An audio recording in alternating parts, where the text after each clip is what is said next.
Yo, what's up, y'all?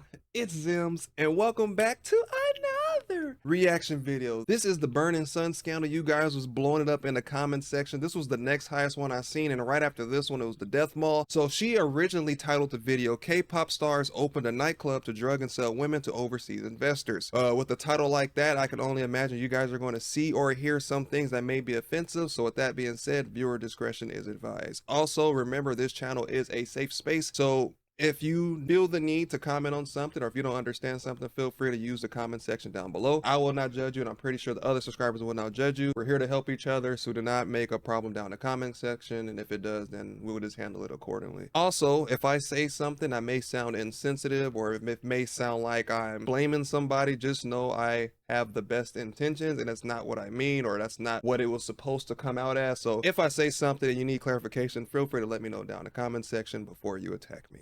With that being said, this video is by Rotten Mango. If you guys haven't already, make sure you swoop down to the description box, click on that link, go watch this video in entirety, because I'm going to be pausing, stopping, and talking through the whole thing. If you guys are new to the channel, my name is Zems, and welcome to the Crow's Nest.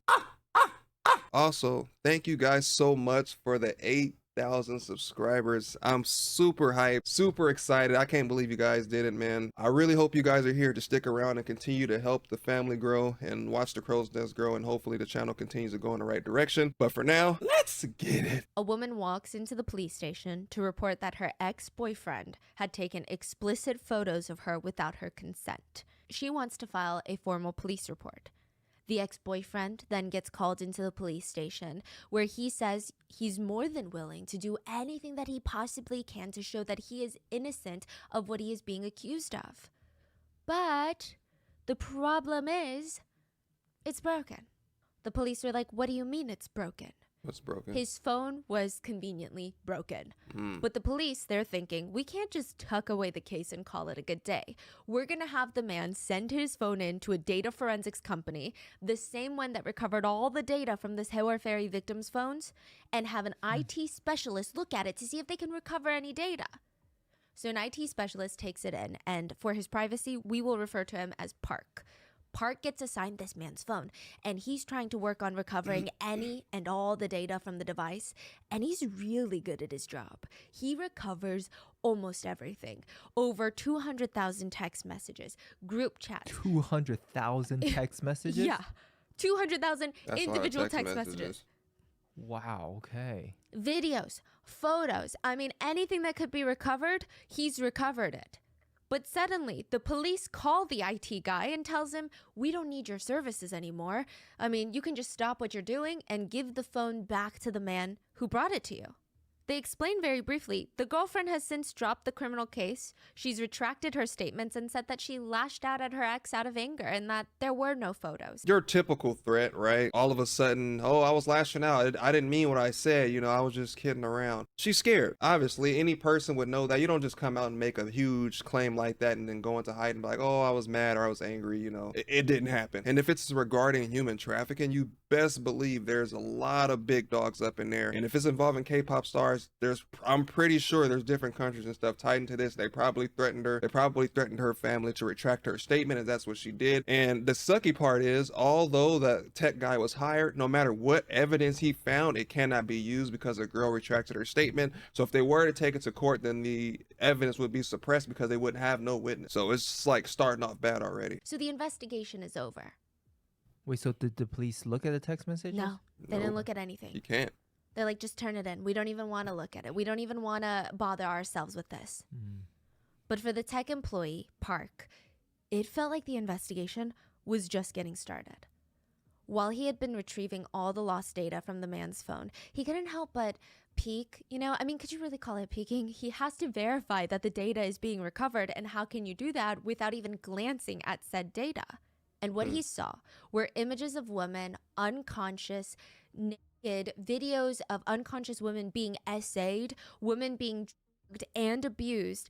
In group chats, there were prices under these women, the cost of how much it would be to essay them yourself. Menus, literal catalogs of women for sale, messages that depicted people discussing the, quote, sale of these women. They would read like, Number 1 doesn't talk that much and kind of loves money. She also has aspects where she doesn't have much charisma in drinking scenes, but her visuals are great. Number 3, good visuals. She's bright. She's fun while drinking, but the negative aspect is she gets a little messy when she's drunk, but still a lot of charisma. That's really creepy. I don't know if they know these girls or they're just making up a weird creepy bio. So for me, what makes it creepy is that if they're identifying these girls and naming their characteristics and their personality traits, that would lead me to believe that they've been watching them for some time in order to pick them up. That's scary. The receiving end texts back. Then let's go with number 5 along with number 3. Girls were just being sold to the highest bidder. That's so Messages scary, man. showed people sharing videos of unconscious women dragged, and essayed.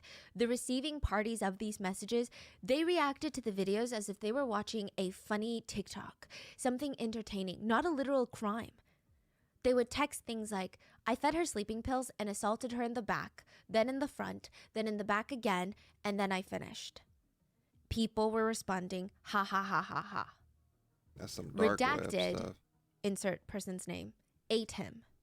Some other people commented, the mouth on her is great. Another chat log showed a picture of a sleeping woman, and the friends responded, who is it? Her body is so freaking good. Another chat included a video of an unconscious woman being essayed with the text, who wants to watch explicit videos tonight? The friends responded, what's this? Is she unconscious? The sender responds, and if she is, send a video with an alive girl. It's because she's unconscious I can take these high quality videos with flash.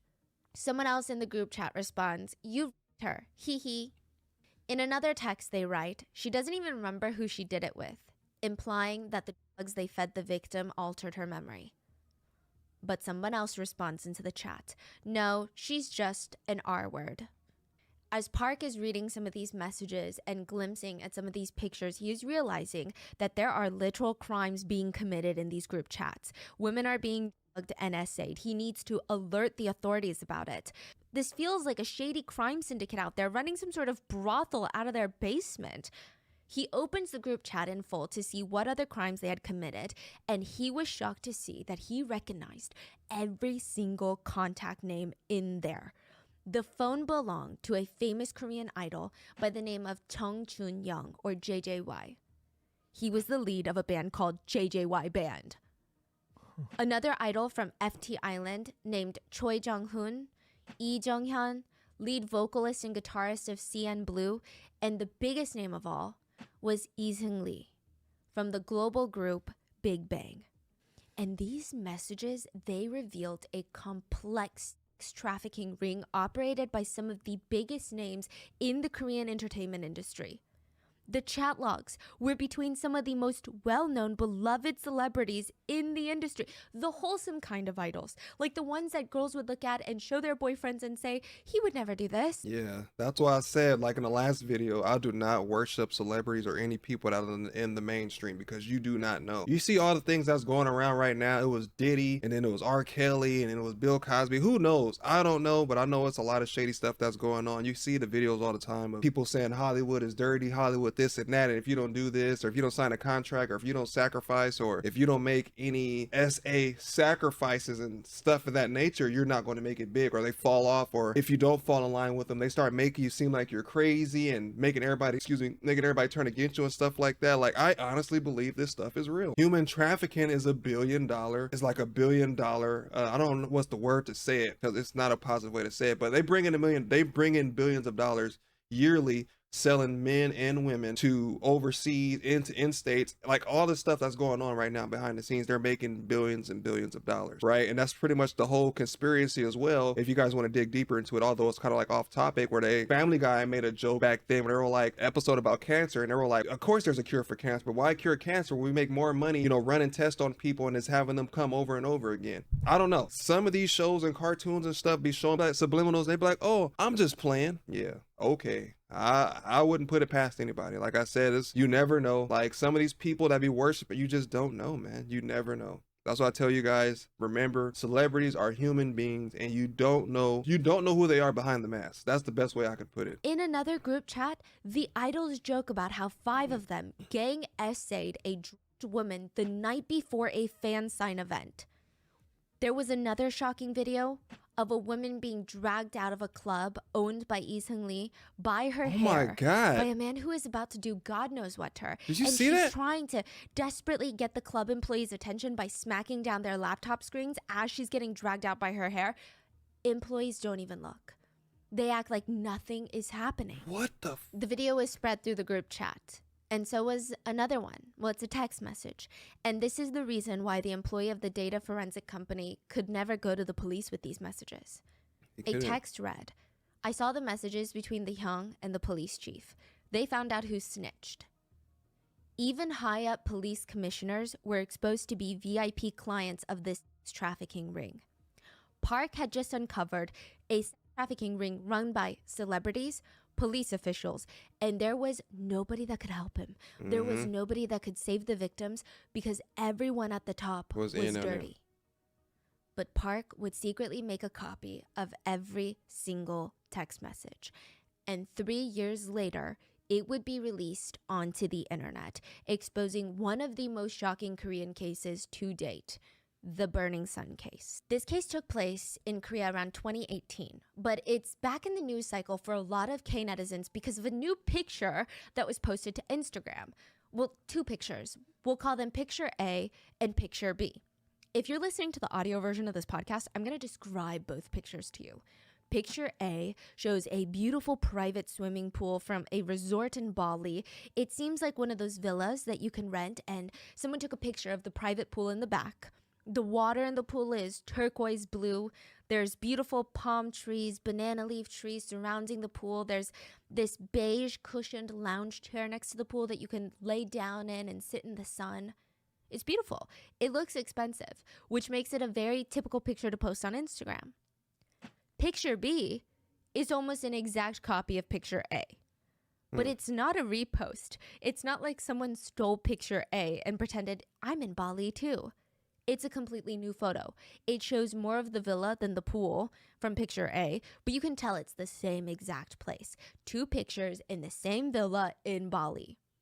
So what's the big problem here? It's a resort in Bali. Of course, there's going to be lots of people from all over the world staying there and taking pictures.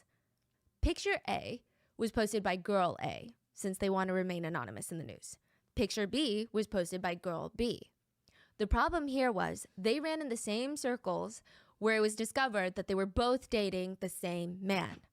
Former K-pop star, former inmate, and owner of the nightclub Burning Sun, Lee Seung-lee. And I'm going to be brief with the scandal that unfolds because there's not too much to it, but Lee Seung-lee was cheating on multiple women and taking them on back-to-back trips with the same exact itinerary. So he would ask Girl A, who thinks she's in a monogamous relationship with him, to fly out to Bali to see him. He would rent a villa, take her to very specific restaurants and dates, and after 5 days, she would fly back to Korea, and that same day that she leaves Bali, Girl B, who also believes that she's in a monogamous relationship with him, would fly into Bali to see him. She would stay in the exact same villa Girl A had just left from.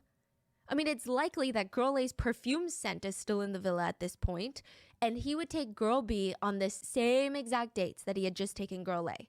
Everything is identical.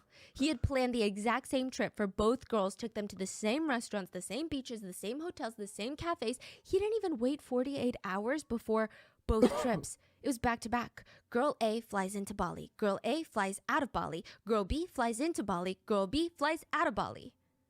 That's and wild. all of this was quote unquote exposed when both girls discovered that they had posted the exact same picture of the villa and they started texting each other about their Bali trips.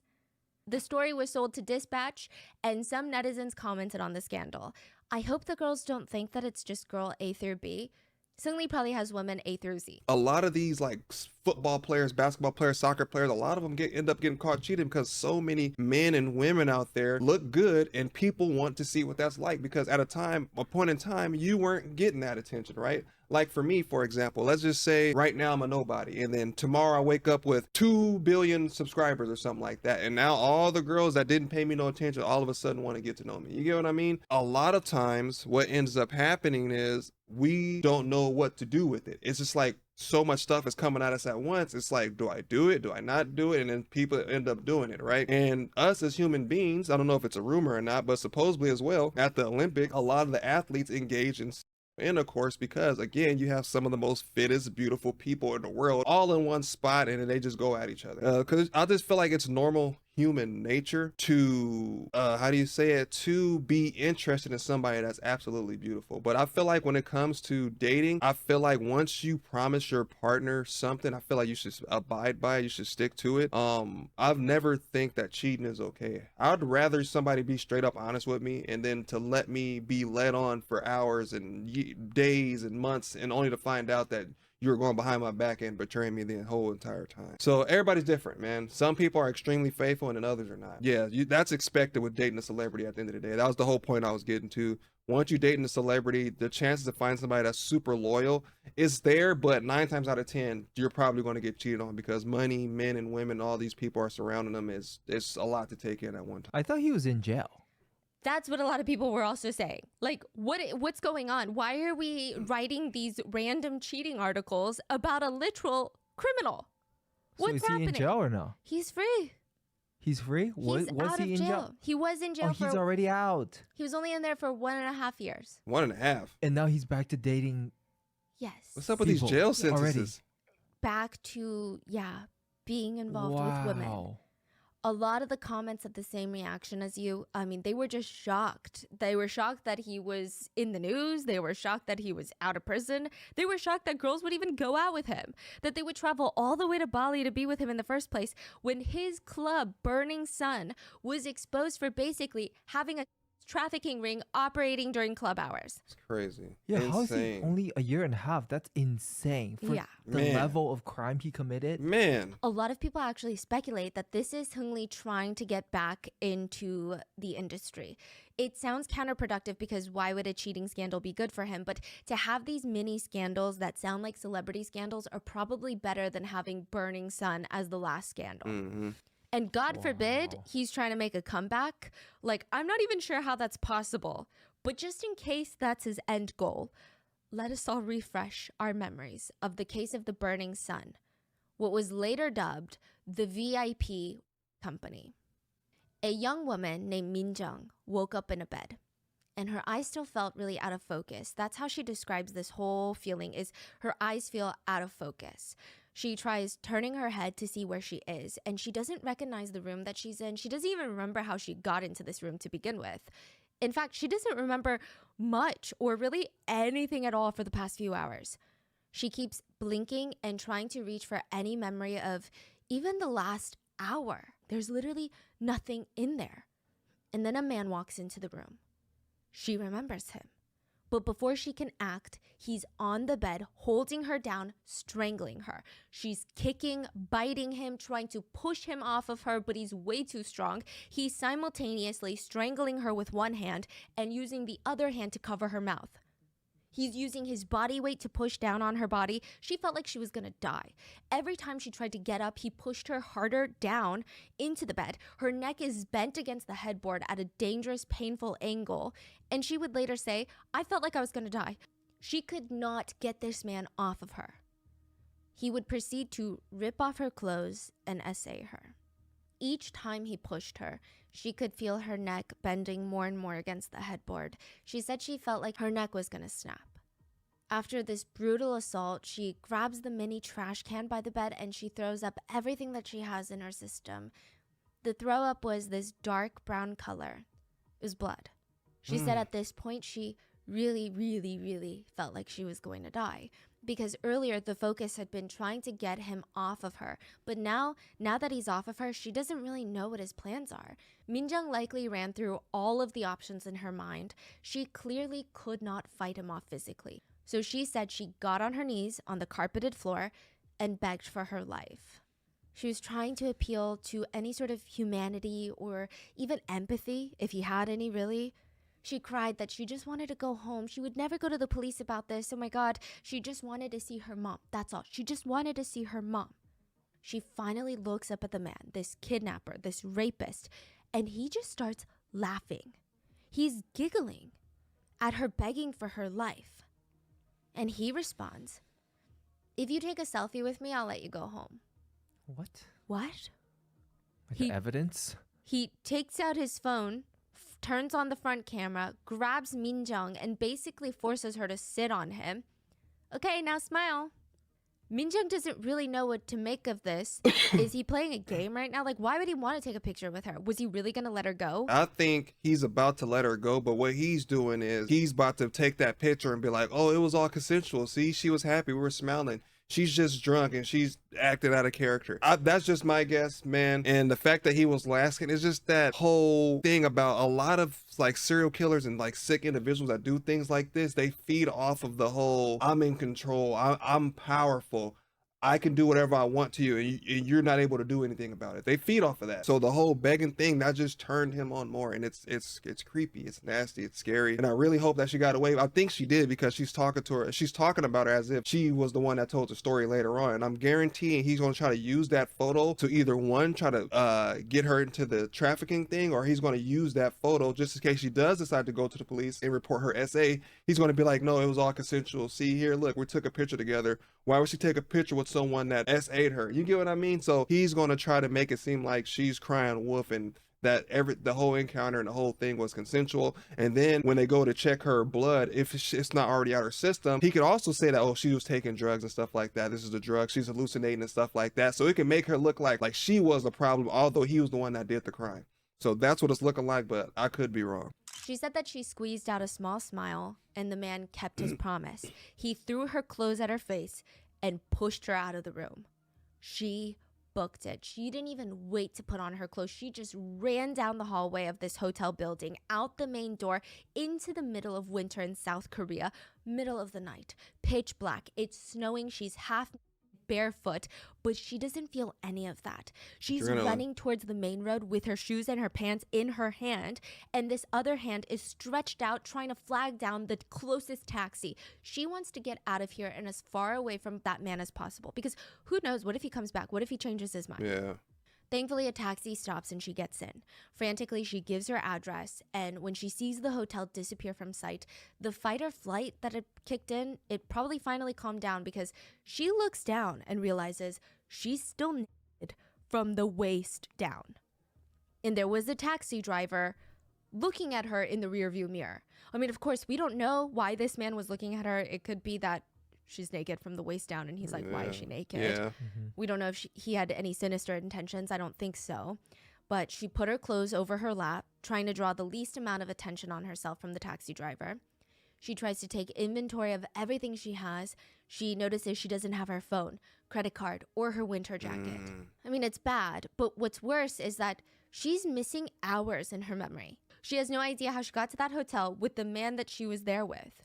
After getting home, Minjung gathers herself as best as she can and goes to the police station. Here we go. She reports the physical and sexual abuse and shows them all of the cuts and bruises on her body. She said she wanted a drug test. She knew that she had been, this had never happened before. Her memory had always been fine, but now she conveniently has a gap in her memory and ends up at a hotel with a man that viciously essayed her.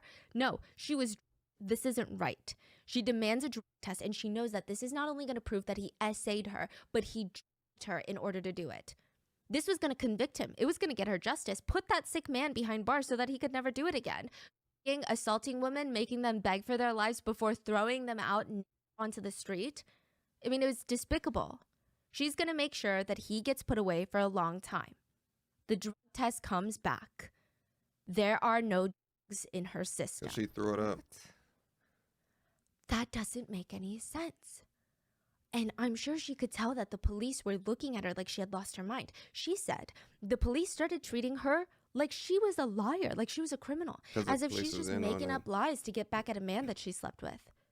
And she's wondering, why would I do that? Women don't get anything good out of being a victim of a crime, especially in a place like South Korea where female victims are constantly shamed. Why would she make up this kind of lie? Because the man is Chavanos Ratakul. Let's call him Chav. He is a wealthy Nepo baby of influential Thai politicians, and he is considered a young businessman. But he's honestly just a Nepo baby. The police were asking Minjung with these very patronizing looks on their faces, as if they had just caught a kid in a lie. Wait, so the police knew it was him? Yeah.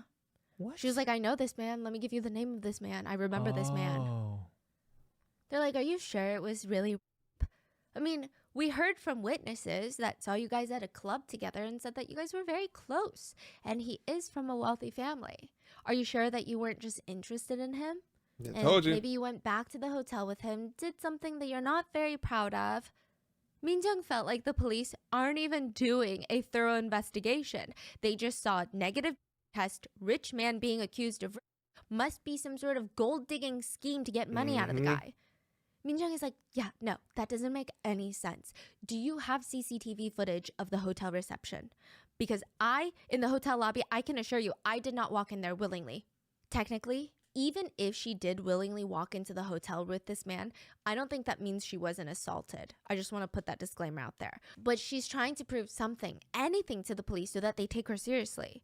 Which, you know, they really should have done in the first place, but... Yeah, they should have still looked into it, like, oh, it was just friends and stuff. Like, you can tell by the way someone is bruised if that was consensual or not. Obviously, of course, there's cases out there. I'm not oblivious to some people that actually do harm themselves. There's been cases of that, and they try to blame people on other people and stuff like that. But I knew this was going to happen, and it doesn't help the fact that dude is rich. I didn't know he was rich, but I knew he was going to try to use the footage or whatever it was. But it also doesn't help that the police is considered crooked as well. So it's like you can't go and report the crooked to the crooked. It's really unfortunate for Mei Jung because she's like literally is asking for help. She almost died, doesn't have her identification. The police are not like willing to look into it, and they're just going to take this dude's word for it over hers. And it's crazy. Like they could have at least went and got the taxi driver and say like, even he could have probably said like, oh yeah, she got into my car. She was frantic. She was paranoid.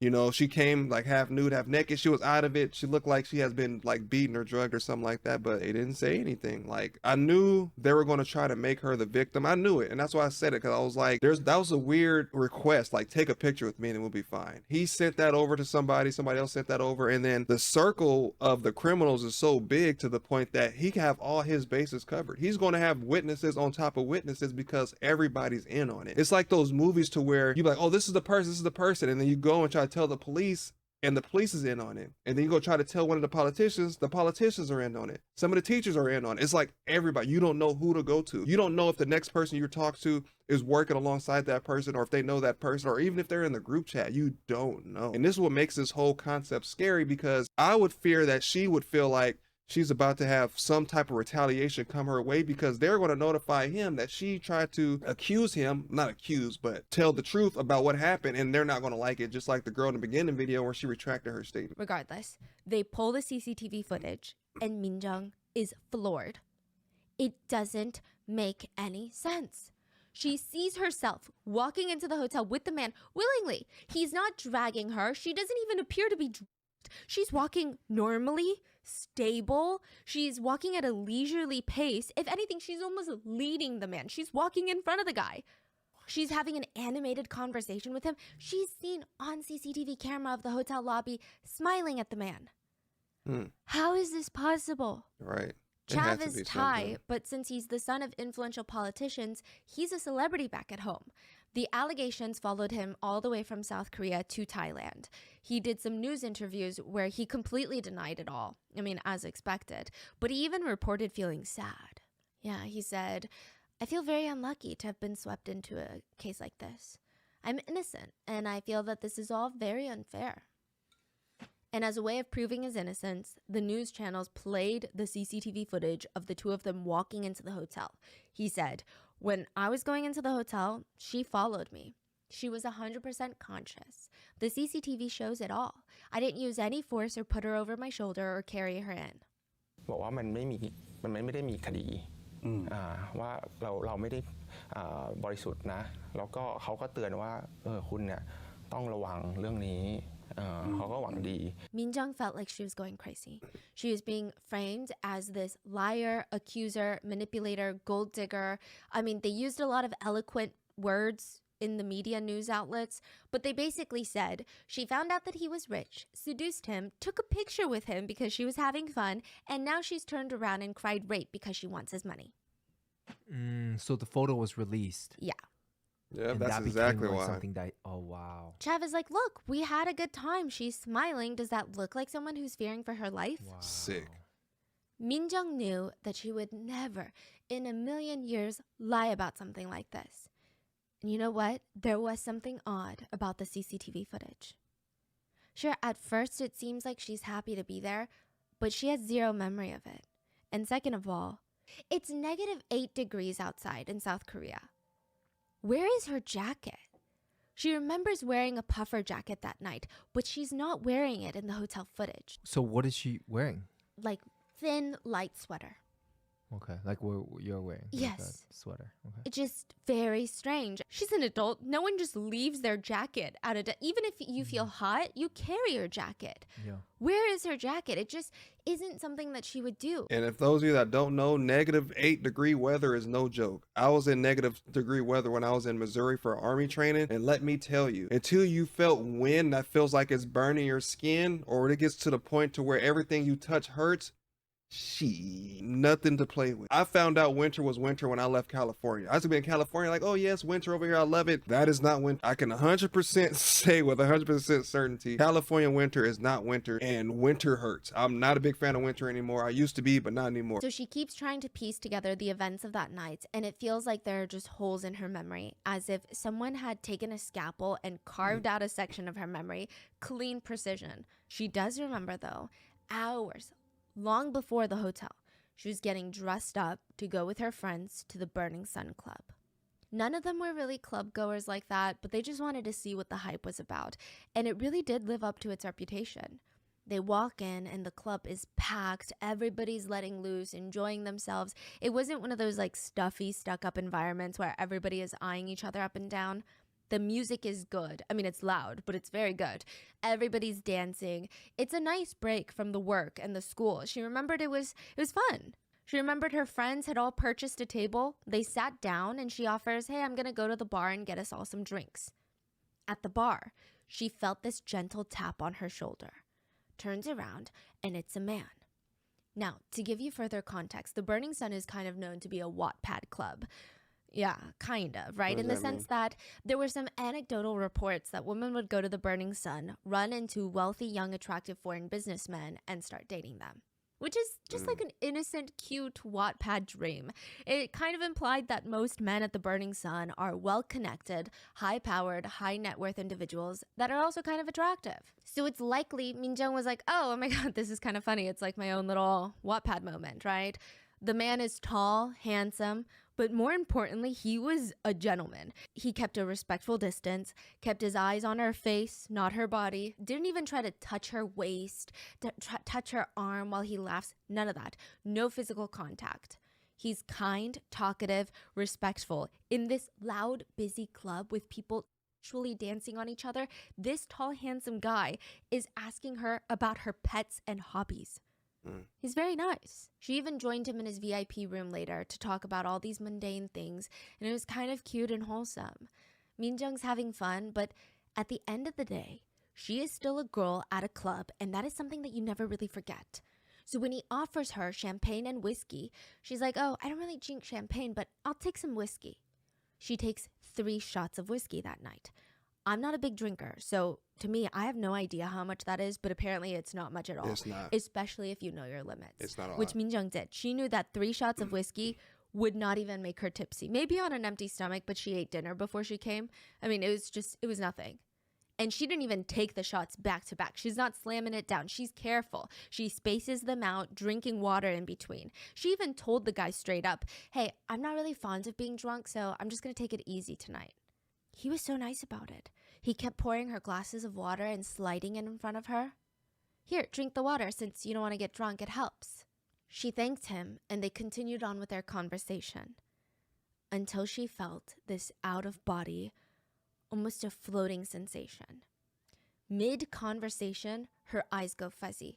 She was trying to be polite and focus on what this man is saying, but it's like her eyes were out of focus camera lenses. So what he was doing now, I was kind of like letting her talk so I can gather my thoughts and stuff like that. So many of you, if you haven't been to a club, what happens a lot is guys come up to girls, they'll tap them, they'll put their arm around their waist and stuff like that, because the club is kind of like it's like a wild, wild west version of dating, right? Some people like to be touched, some people don't like to be touched, but a lot of people go around touching people to show them that they're interested, because it's an environment where you go out to dance, you meet new people and stuff stuff like that. He approached her at the bar. He probably noticed that she was alone by himself. Mind you, I've been around a lot of guys. I've been around guys that have had money. I've been around guys that were like thugs, criminals. I've been around good guys, bad guys. And a lot of the things that a lot of people don't know is a lot of men are really good at analyzing and identifying certain women. Like on the last video, she said like the seduction of art, or the art of seduction of women, or attract your mate and whatnot. So a lot of men are really good at doing that. So what I believe happened is he was looking for a victim. Unfortunately, it happened to be that lady. He comes up to her and he does the opposite, right? In the club, you might come up to somebody like, oh man, you look good. You know, you trying to dance? Can I buy you a drink? He didn't do any of that. He was just like, hey, how you doing? You know? And then in her mind, she's like, oh my God, this is different, right? I'm not used to someone talking to me like this.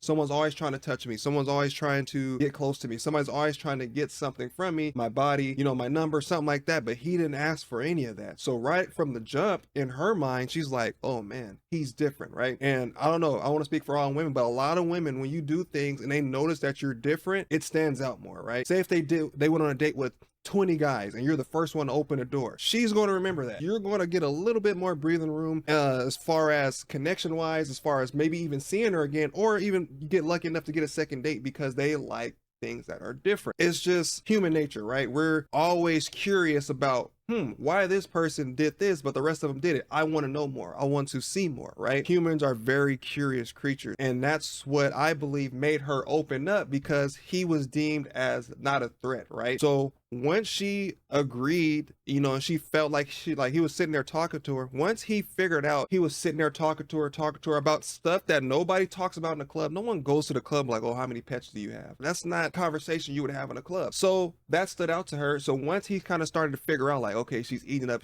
Hey, it's a little bit loud in here. You mind if you go over there? Mind you, if the Burning Sun was a place of scandal and human trafficking, they already have these drinks already spiked and set up, so they don't see them slip that stuff into their drink, right? Champagne or whiskey, it's double poison. It's a double-edged sword. Whether you take the whiskey or the poison, the same effects are going to happen. And that's exactly what happened. Now, the only thing that's really dangerous about dating is just like, again, you never know. Some people can be extremely nice, but they have evil intentions. You see it all the time. And unfortunately, that's what happens. So be careful of who you talk to in clubs. Be mindful. Go with your first mind and just hope for the best. But you can't live life in fear. But this is some of the things that I've noticed that happen. And I notice guys will do things for certain women, and they will also change their personalities to get that said girl, because it really works. Read psychology books, it works. She tries wiping her eyes discreetly, blinking, but even her brain starts to feel fuzzy. It feels like she had been drinking heavily all night long, but that doesn't make any sense because she had been so careful not to get drunk. She had even been taking just glasses of water in between her shots of whiskey. She tries to rub her eyes again, but she said that her hands were not coming up to her face now. She tries to move, even just one finger. Nothing's moving. It was kind of like sleep paralysis, where like you can't even move, paralysis, so you but you try can really, see. really hard. And even with something like sleep paralysis, there's this strong level of panic associated with that feeling of not having control over your body. But imagine that experience at a club with a bunch of strangers. I'm sure it's a different level of confusion, stress, anxiety, panic. Yeah. Her body was no longer responding to her brain. The man that she had been talking to, still going on and on about how he had a flight scheduled tomorrow to go back to Thailand, and he's just fading into this big blur, and she heard his voice through it all, and it felt like she was listening from a completely different dimension. It sounded very distorted. She heard him say, "So you have to make me happy today." And that's it. She doesn't remember anything else after that. Just waking up in that bed to be assaulted. She knew she wasn't going crazy, even though everyone, including the police, are trying to convince her that she's going crazy.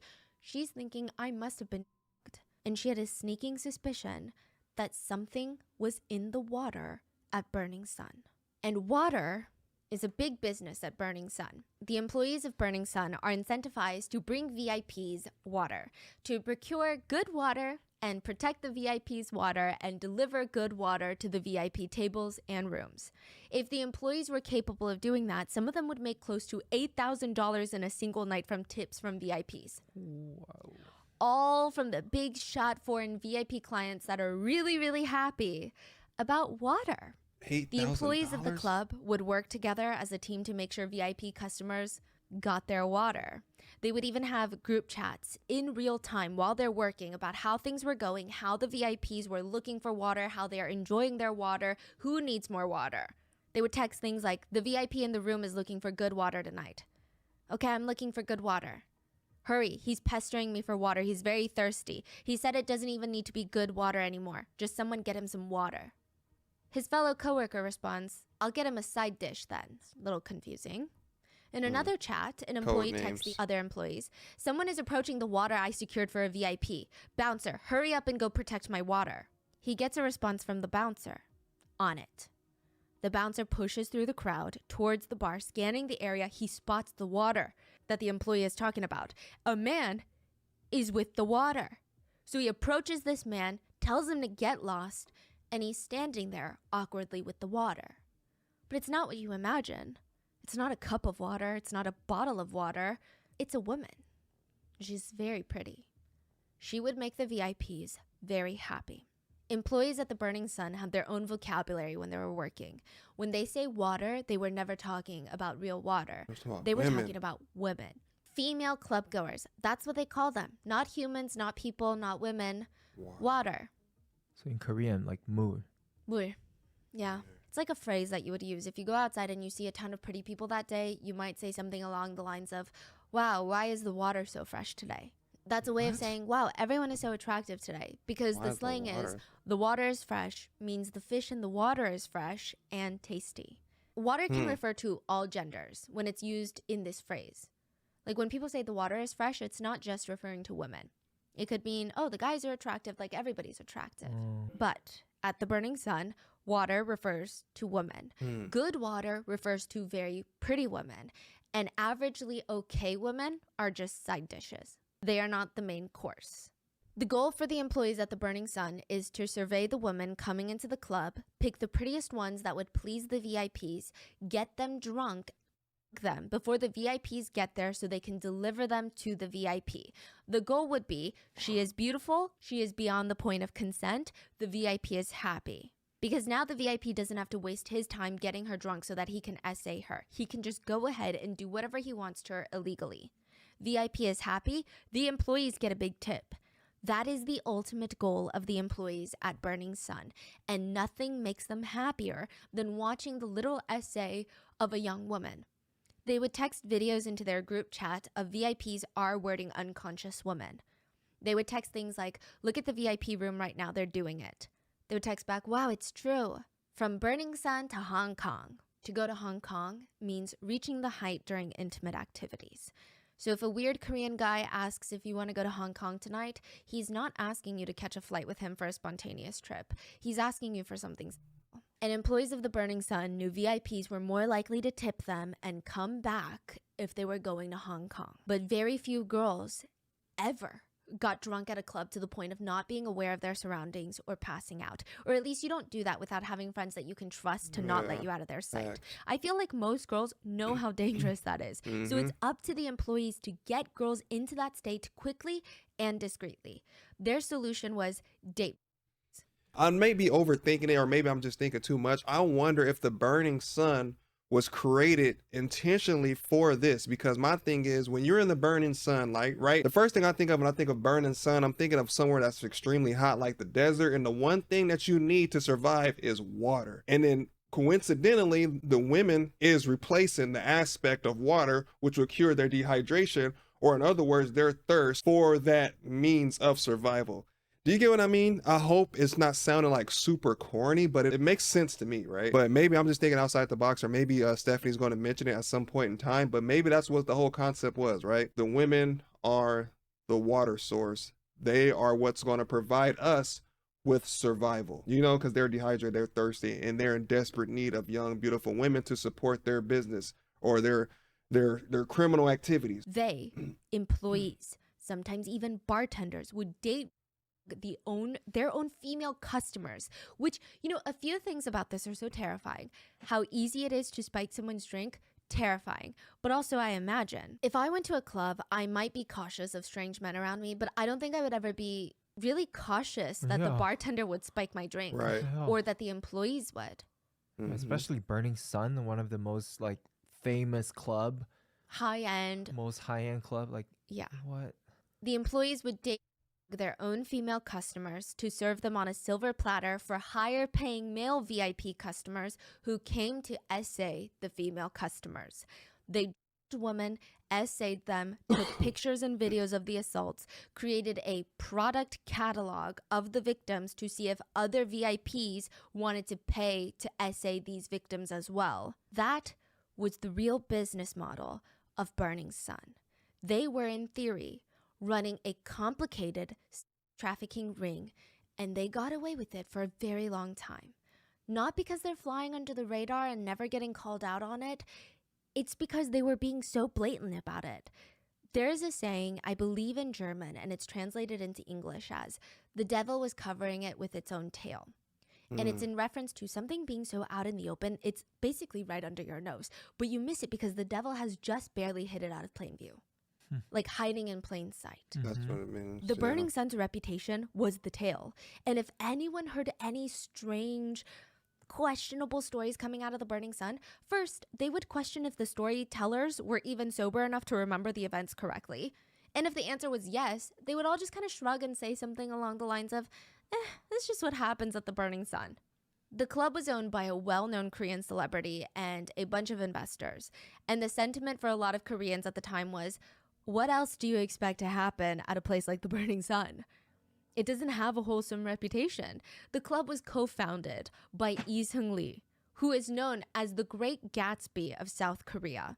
And not because he's a fan of literature and that's his favorite book, but because he throws insane, lavish parties. I'm talking a whole line of bottle girls coming out in line, holding $1,000 bottles of champagne in each hand, with insane sparklers shooting out of them. And it's not just one or two bottle girls, it's like a whole parade of them. Stacked champagne glasses ready to be filled, pretty women everywhere, uniformed girls in white and gold sparkly dresses popping $10,000 bottles, $50,000 bottles. It was crazy. This is the same guy, Seung-lee, where for his own birthday, he had booked out a full luxury resort in the Philippines so that nobody else could stay there, flew 150 of his closest celebrity, nepo baby, politician children friends from all over East Asia, not just South Korea, but China, Taiwan, Malaysia, Singapore, Japan, everywhere, to the resort, flew them out in the Philippines to party for 4 days and 3 nights straight. These are not people that sit in economy. He's booking first-class tickets for all of them. That's crazy. He spent $20,000 on just fireworks for his birthday countdown, which is like really a crazy thing to do. And the whole weekend ended up being around $444,000. That's crazy because his image is like the opposite of this in the band, Big Bang. This is a guy willing to drop hundreds of thousands, if not like $500,000 on his birthday party. And he started as this humble, insecure boy. We're going to get into all of it. You know, this became the appeal of Burning Sun. The general population of Korea had started to hear about Seung-lee's parties, started to hear about the new Great Gatsby of South Korea, and they wanted to go to one of Gatsby's insane parties. But back before Seung-lee opened Burning Sun, there's no way. How do you get on a celebrity's guest list? But now with Burning Sun, the club, they can experience it firsthand. So yeah, chaos is expected. People would say, did you hear about that underage girl? What? The underage girl that stole her mom's credit card and spent it all at Burning Sun. Apparently the mom found out, rushed to Burning Sun. The bouncers called the cops on the mom. Mom gets handcuffed, dragged away. But the crazy thing is, there's speculations that it wasn't just a girl with a fake ID who wanted to party, that maybe Burning Sun was trying to target underage girls to come to the club. I don't know how true that is. That's just what happens at the Burning Sun. These are the reactions people would give. There was another report of a couple that went to the Burning Sun, and the girlfriend had, you know, she felt comfortable. She was going to this wild, crazy club, but she was going with her boyfriend. So if anybody approached her, she would just say, oh, I have a boyfriend, and he's right there. Or if she was scared, she could just ask the boyfriend, hey, can you just take me home? I don't really feel safe. That night at the Burning Sun, her own boyfriend her with date drugs at the club, then assaulted her at a hotel and filmed it without her consent. That's true or? True. She filed a police report against him.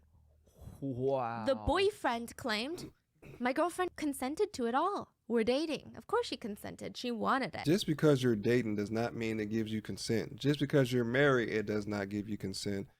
Consent has to come from both sides, men and women. You know what I mean? So make sure you have consent. If you're drunk and she's not, that's not consent. If she's drunk and you're not, that's not consent. If you guys are both happen to be drunk, it cancels each other's out. But mind you, please be sober when you decide to do acts like that, because again, when you decide to engage into intercourse with somebody, you also give a part of yourself to that person. I don't know if you guys know that or not. They get part of you and you get part of them, and that stays with you. It rubs off. It's kind of like when they say when you eat certain animals, like my vegetarians will probably tell you, if you eat certain animals, depending on the way they die, that essence is carried over, into the meat, and when you eat it, that becomes part of you as well. Just make sure you're getting consent, and if the consent is not there, then don't do it, just to be safe for you and the other person. Just don't do it. You just do whatever you're told to do, and you kind of hear things, but then you have no recollection of anything once you truly wake up and snap out of it. You feel like a zombie, that you can take orders, but you don't remember any of that. But it's just what happens at the Burning Sun, right? The Burning Sun. How can they control what kind of Stupid. boyfriends come in with what kind of intentions? Then another story came out. A witness, Miss K, stated that she was with this guy that she had met at Burning Sun, and he's like, hey, do you want to come up to my hotel room upstairs? Because the Burning Sun is attached to a hotel. She accepted. She said that she was just going to go up there to have a drink with him. But as soon as he opens the door to the hotel room, she sees something very, very alarming. A woman is laying unconscious on the couch, and a man is shoving his face in her chest and climbing on top of her. He gets off immediately, like he had just been caught doing something. He's friends with the guy that she walked in with. So I guess they're sharing this room or something. And he just starts laughing, and he's like, oh yeah, like, this is my girlfriend and she's super drunk right now. But that's not what it felt like. The girl didn't just look super drunk, and something about the whole vibe, it didn't seem like his girlfriend either. She called the police, but they responded super nonchalantly about it, saying, well, technically no crime really happened, did it? So once again, some people, including the police, were just saying, it's just what happens at the Burning Sun. They're paid off. Another story was of a girl named Sarah. Well, let's call her Sarah. Sarah said that she didn't really know too much about the Burning Sun, other than the fact that her friends would go to the club and come back with these crazy stories of how they felt so extroverted and crazy, and it was a blast and how fun it was. And she's thinking, wow, this is insane. My friends are normally insane introverts that hate leaving the house, and this club is bringing them out of their shells. Naturally, she's curious. She gets connected to a friend of a friend named Anna, who said that she had been a big party goer, and they formed this friendship. Anna offers to take Sarah to the Burning Sun since she had been there before. And Sarah has no clue that Anna didn't just go to the Burning Sun a few times. Anna worked at the Burning Sun as a runner. Once they get to the club, Anna gives Sarah a pill and encourages her to take it. It was ketamine, which is known to sedate, incapacitate, and cause short-term memory loss in people. It can also be used as a date drug, which an employee of a business befriending a young woman, lying about her affiliation with said business, and supplying the young girl with drugs at said business, that sounds like it's been ripped out of some sort of trafficking handbook. But again, people were like, we don't really know the relationship between Sarah and Anna. And let's say an employee did that. She could have just been a weird employee that does drugs. It's not representative of the club. And it's just what happens at the Burning Sun. There were other rumors that Burning Sun employees had undercover doctors to be around just in case a VIP or someone in the club overdosed on drugs, so that these doctors would be available to try and resuscitate so that no one would get busted for drugs. This is a very speculative rumor, so take it with a grain of salt. But later, with everything that comes out, it's not completely unbelievable. Yeah. All in all these people that were coming out with their stories of the Burning Sun, they're getting brushed off. You have to be someone that's very familiar with drugs in order to drug somebody and not kill them. Especially dealing with the type of drug that she mentioned. You can easily kill somebody. So I don't think it's really that big of a reach to say doctors and stuff was present during the time of all this going down, right? And then on top of that, a lot of times what human traffickers do, they use other women which is why, other women relate to other women pretty well. And they kind of like built that friendship, as she mentioned, and they kind of get them to win them over and then bring them back as another potential traffic victim for their criminal activity. So this is just going on. They have all this stuff in place. I'm pretty sure they have a layout of what's supposed to happen. I bet they have protocols in place if someone were to get caught or if somebody were to do something. All this stuff is taken into consideration. That's why I think a lot of people, as they say, it was no deaths that came out of it, unless there hasn't been any that she's mentioned yet. There have people on standby in case things do go or turn south and go wrong. So this is crazy. I don't think it's far-fetched at all. I really think they did have people on standby. If you got the police chief, I can only imagine you got surgeons and somebody else is in there somewhere in the club. So of course, if the police, if their closest friends and family don't really take them seriously, why would they go to a bigger audience and tell the world, hey, something weird is happening at the Burning Sun? It almost became normalized for alarming stories to come out, and people would just laugh it off and say, Burning Sun is crazy. So let's talk about the business model of the club. The Burning Sun Club was attached to an upscale hotel. It's called Hotel Le Meridia. I'm trying to pronounce it in the French way. And both club and hotel are going to be linked in a really dark way later. Burning Sun's business model was that once those club doors open and patrons start flowing in, two separate business operations are going to be running at the same time. The legal operation and the underground VIP operation. The legal operation runs like most popular high-end nightclubs. Weekends, there are lines wrapped around the building. Every young adult wants to party at this exclusive nightclub. It became a lifestyle brand. Even if you weren't necessarily having fun at the Burning Sun, just by taking a picture and tagging it on your Instagram story meant that you were someone. Not everyone could get in, and that's why everyone wanted to get in. Of course, like other clubs, guys had to pay a cover fee to get in. But if you were a tall, attractive young woman, you would get in for free. Side note, I'm not a club goer, so this doesn't really impact me either way. And I'm not saying that women shouldn't get into clubs for free. I think women should be allowed into a lot of places for free, like the boardrooms. But we are a capitalistic society, and at the risk of sounding dramatic, if you are not the one paying, you are the product. A bunch of guys wanted to go to the club because they knew Burning Sun had high standards for women. So only the prettiest girls got in for free. A bunch of girls wanted to go to the club because they knew that in order for guys to enter, not only did they have to pay a cover fee, but Burning Sun also attracted a certain kind of man. And usually, if you saw a guy at a VIP table at the Burning Sun, that meant that he did very well for himself. And then, of course, there were just the people that were curious about what the hell was going on inside. So they're like, let me just go once. So within the first few weeks of opening, Burning Sun made around $1.4 million. Wow. After 6 months of being in business, their earnings doubled. And that's just the legal side of their business. I would imagine they're bringing in a lot more money with their underground business. 100%. Cover fees are a small source of the legal income. The main moneymaker for the club's legal business was alcohol packages, VIP tables. Burning Sun made the money spending experience fun and lavish. If you purchased an alcohol set for your table, beautiful women in short dresses would come with sparklers in bottles parading around you to let the whole club know that you just made a horrible financial decision. They had 5 main sets. The Heaven set, which included 5 bottles of champagne for $10,000. Continental set A, $50,000 for 80 bottles of Dom. 80. I don't even know. Wait, so the Heaven set is the cheapest one? Heaven set is the cheapest one. Oh. Yeah. For $10,000. Yeah. Wow. Continental set B included 30 bottles of Jay-Z champagne, and it's $50,000. Continental set C, 40 bottles of a different high-end champagne, $50,000.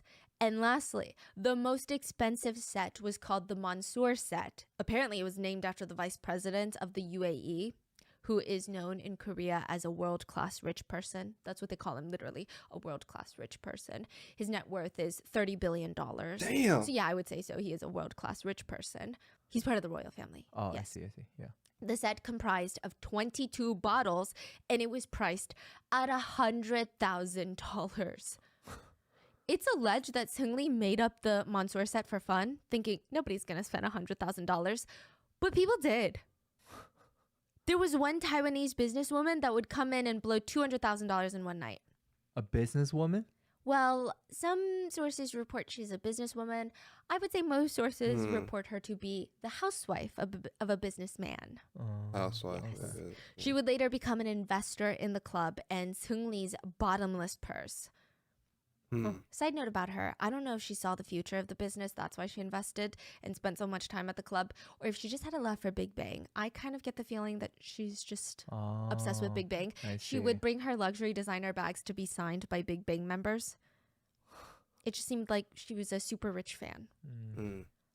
So we went over the legal alcohol menu for club goers, but in order to experience the full menu of the Burning Sun, you have to be a consistent VIP. This is going to open you up to a whole new world.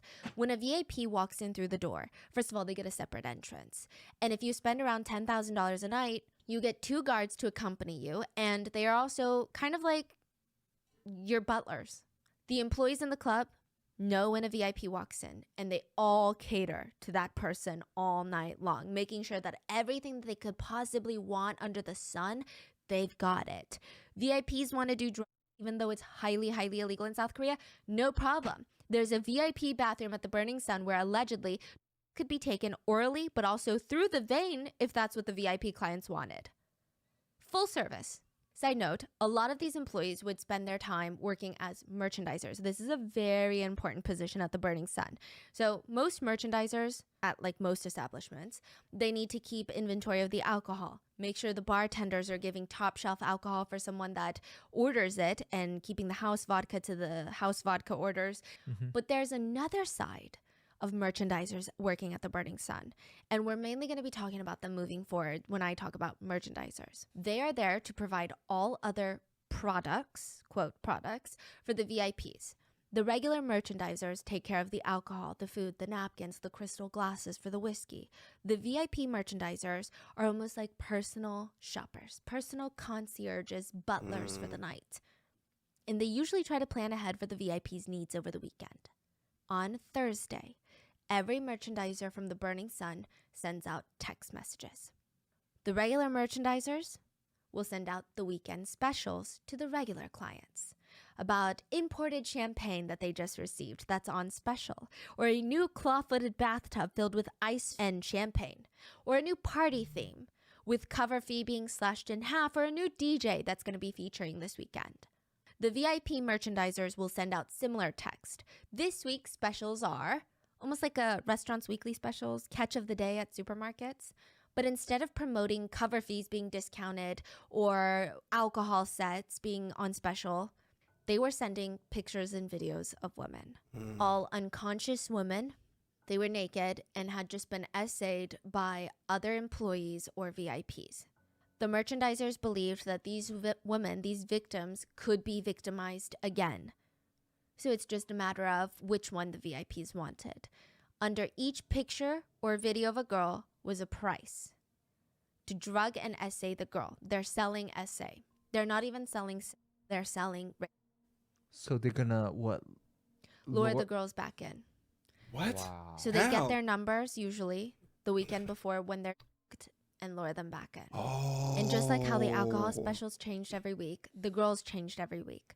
The merchandisers would text the VIP, you can have this one, or how about this one? Oh my God. This whole time I was thinking like they're taking them while they're at the club. What they're doing is they're meeting them, getting their number, and then they're saving it so they can post pictures. And they be like, you know, people are like, oh, can I have a picture of you and stuff like that. So they end up getting their girl's Instagram or wherever it is, get one of the pictures that they have that have them looking super attractive and young. And then they post it into the VIP section, and then they have them pick. So the next time he's like, hey, I just thought you'd come to the Burning Sun this weekend. You'll get in free and we'll do this for you and that for you. Like, who's not going to show up after you just had a great time last week? So when they come back in, they use that while they're vulnerable and then take them and then give them to that person to do that and then push them back out, or either sell them to overseas investors and they take them. I'm not sure if they take them, but based off of the first counter with Mei Zhang, I don't know if they send them back out or if she just was one of the lucky ones. So I'm interested in finding out, but that's super insane. It's like, hey, thanks for coming. See you next time. And then the next time they see you, you're going to be taken if you're one of the select ones that was picked. And just because you wasn't picked now doesn't mean you're not going to be picked later.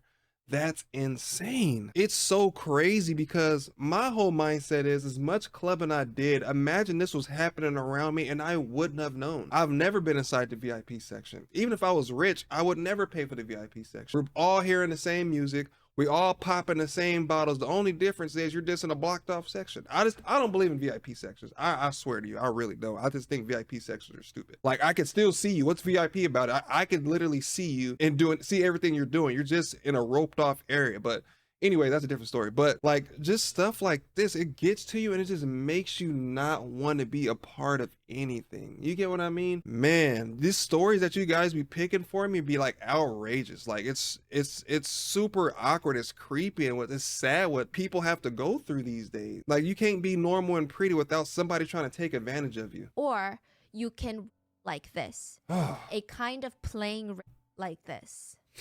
So they're referencing videos like you can also do it like this. Or text that read, I can make you a reservation guest. If you come, I can get you this girl. If there was more than one VIP client that wanted the same girl that weekend, they would open a bid. The clients would bid, auction on the woman who had no idea that any of this was even happening. Many of the club investors and VIP clients were wealthy businessmen from other countries. So there were a lot of rich Chinese, Japanese, and Thai businessmen who would travel for work to Seoul, and they would stop by the Burning Sun to let off steam. The merchandisers were really good at knowing exactly what kind of girls each of them wanted. They always stated that the Chinese VIPs really liked Gangnam Onnis. So Gangnam is like the Beverly Hills of Seoul, and Onni means older sister. It's a really nice way of saying they like faces with a lot of work done. So when they knew that a group of Chinese VIPs were coming in, they would send them the weekly specials filled with Gangnam Onnis. It's like none of the VIPs wanted workers. That's the part a lot of netizens were infuriated by, because regardless of how anybody feels about sex work, if it is between two consenting adults, there is a level of understanding there. There is a transaction that's being made, and in the best case scenario, it's a win-win. Both parties get exactly what they want. Right. And I say that in defense of the workers, right? Because usually they get the shorter end of the stick. No, anyway, it would be a bit more acceptable if this club was illegally running some sort of brothel. But that's not what's happening. They're straight up trafficking. I mean, this is like human trafficking.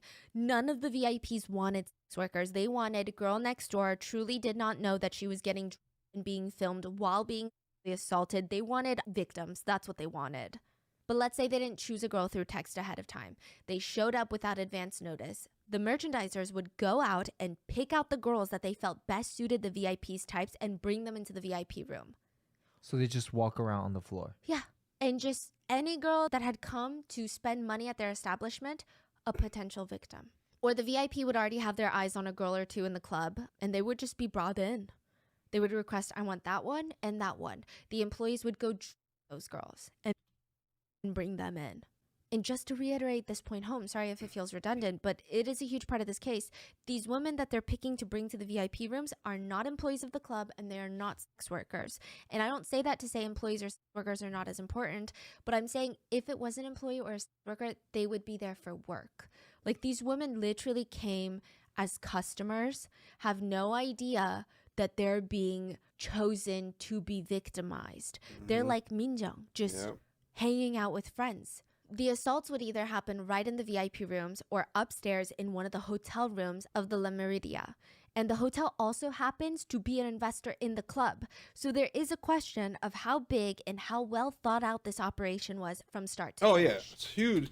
It had to be well thought out. If you think about it, how is the club right next to the hotel that they're supposed to be taking these girls to, right? And then they're not cooperating with police, they're not cooperating with any of the victims. They're renting out these rooms to order to carry out their acts and to order to victimize all these girls that have been coming to the club as customers and leaving as victims. 100% was thought out from start to finish. There's no way in hell. Like, they had to put a blueprint somewhere, and they all have to come together and be like, hey, this is your job, this is your job. We're going to keep it in plain sight, like she had mentioned earlier, because keeping things in plain sight, not only does it throw you under the radar, it's like, who's going to do crime out in public where everyone can see you? You know what I'm saying? So they established this thing. Let's make it a brand. Let's make it the biggest name ever. And then when you're trying to beat me, or if you ever try to accuse me of anything, it's not going to work, because we have the police, we have political leaders, we have doctors, we have lawyers, we have nurses, we have other females that we're paying to go out and find these women. We have social media accounts that are constantly promoting it, and then people saying like the guy that got out and he was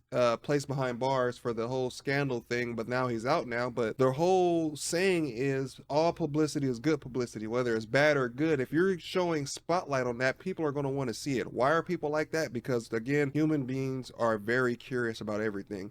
If you go back and watch like Richard Ramirez and serial killers like Ted Bundy, despite them killing all these women and, essaying all these women, people are still sending them explicit photos in prison. People were still writing them. Some of them even wanted to marry him. Why? I don't know. It's just something about it that attracts people to it. And it's crazy to me. I'll never understand it. The whole concept is just weird. You would think when something like this is happening to people, you would think people want to stay away, but people would just keep coming to be curious despite the accusations. Me personally, if you tell me one time of a place that's a certain way, I would not go there. If you keep hearing, did you hear what happened at the Burning Sun? Did you hear what happened about the Burning Sun?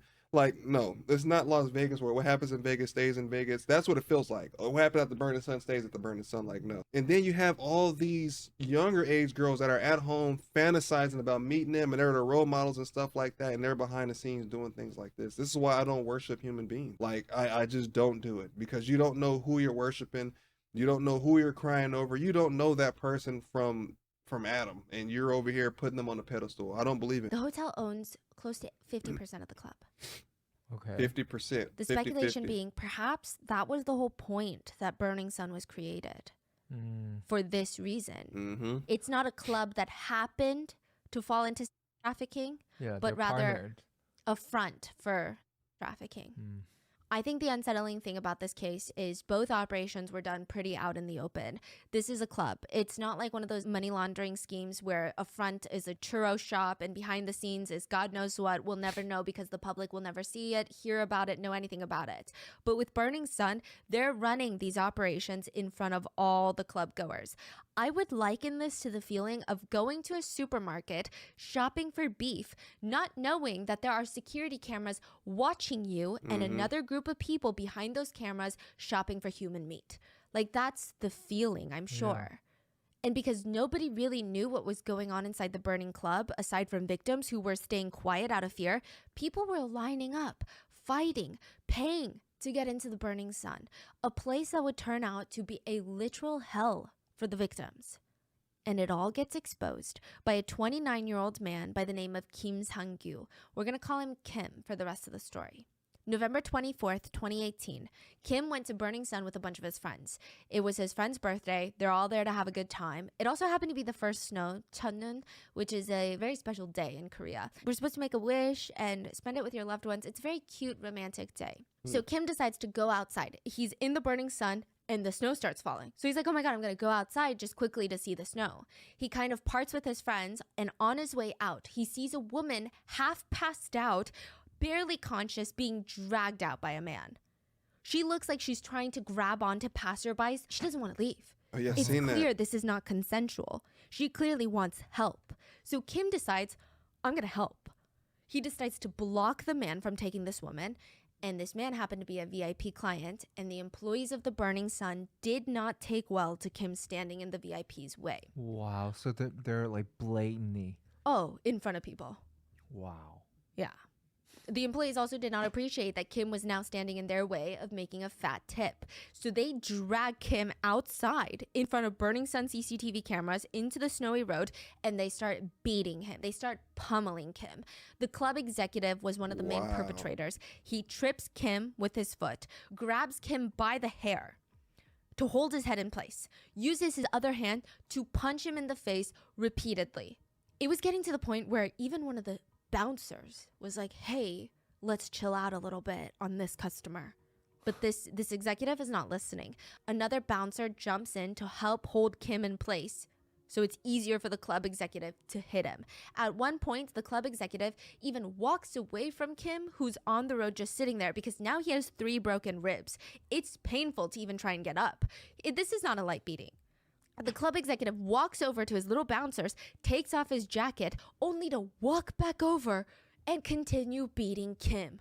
Then when he's finally done, He just walks back into the club with the bouncers, leaving Kim on the ground. Kim is confused, scared, but also, rightfully, really, really, really pissed. He calls the police, who gets there 12 minutes later, and he's explaining to the police what happened. And he's pointing at the CCTV cameras like, hey, it's all on there. Everything that happened, you're going to see it on there, so go look at it. The police don't really do anything.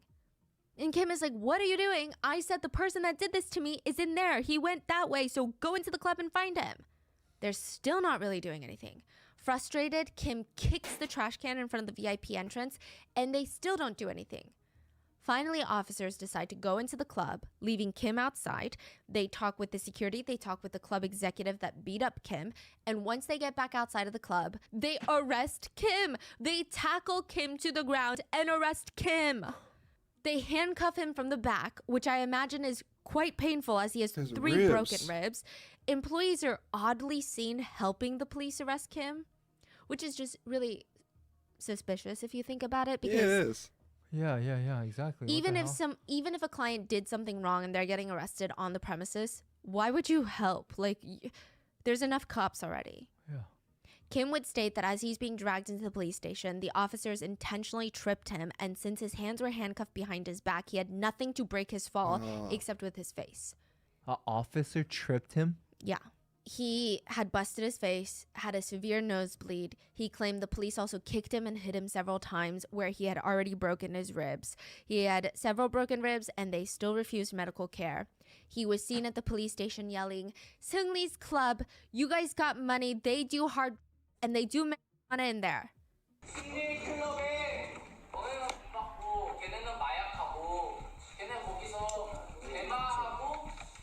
January 28th, 2019, Kim starts going on interviews and making posts about what happened to him inside the Burning Sun. That's insane, bro. The people you called to help end up giving you a second beatdown. He told them for more than like 4 or 5 minutes, like, hey, they did this to me, they're in there, they're not doing anything. They go in, listen to whatever he said to him, and go back outside and arrest. I guarantee you, when they went inside the club, he probably already had the chief on the phone, like, hey, this is what's going down. Our officers here, you need to talk to him and let them know what's going down. And then he either paid them or the chief told them, like, hey, arrest that guy out there for causing problems. So they were literally untouchable, like legit. And the fact that they're so untouchable, you can tell. Like, usually when people like you beat him up a little bit, you kind of like go back inside and try to run. He literally took his time beating this dude in the middle of the street. Nobody's doing anything. He walks over, takes his shirt off, walks back over nonchalantly, beats him again, and then goes back into the club like nothing happened. And the whole time, which was a kind of a big problem for me in Japan, which it didn't sit well for me, is that when people see things like that happening, like when somebody gets grabbed, nobody does anything. Like, everybody minds their own business. And I think that was the only kind of like thing I seen in Japan that I did not really like. But it was just like, I've seen moments to where it sucked for me because I seen people being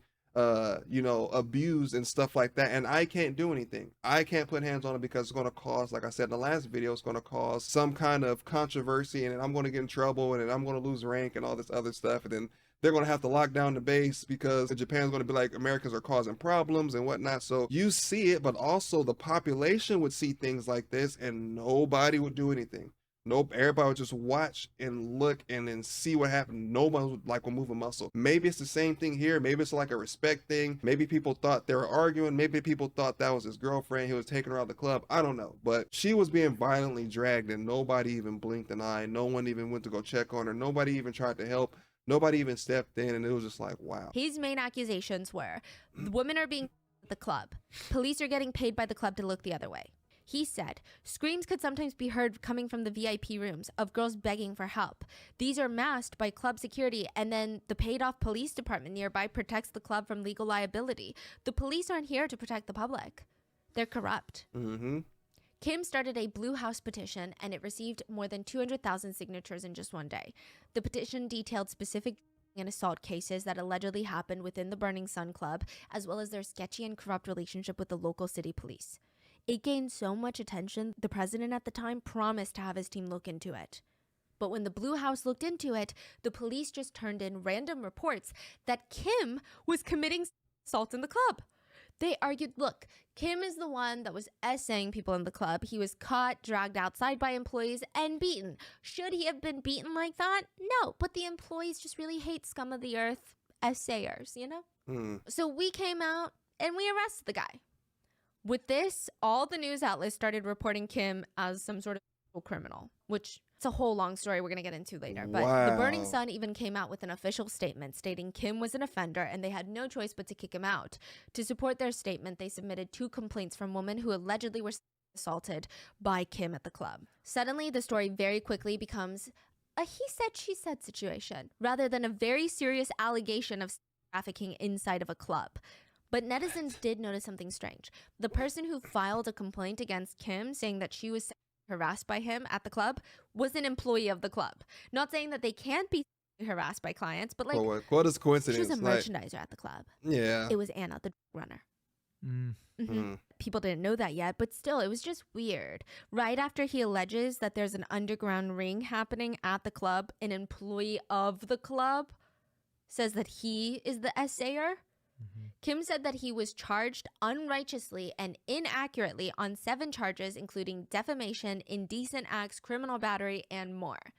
And our team tries really hard to not make something about something that it's not, right? But there was a feeling by the K netizens and by a lot of people that had gone to the Burning Sun. Okay, a man has spoken out about the club. And sure, it's kind of a he said, she said situation, but a lot of netizens were still on this man's side and supporting him. And it kind of felt safe enough for women to come forward now. Okay. Because that's if it good. had been a woman whistleblower to this, there had been other small cases of women trying to anonymously come forward that something weird was happening at the Burning Sun. They were slut shamed to hell and back. But now that there was a male at the center of this whistleblowing situation, Right. they felt like, okay, maybe we can also help bolster his story because we have our own stories about the Burning Sun. Damn, that says a lot. Yeah, a lot. I mean, just like the crime itself says a lot about the violence against a certain gender. And then this just reiterates that. So, you know, like I said before that, it was people like Minjung, people who are getting blamed, victim blamed.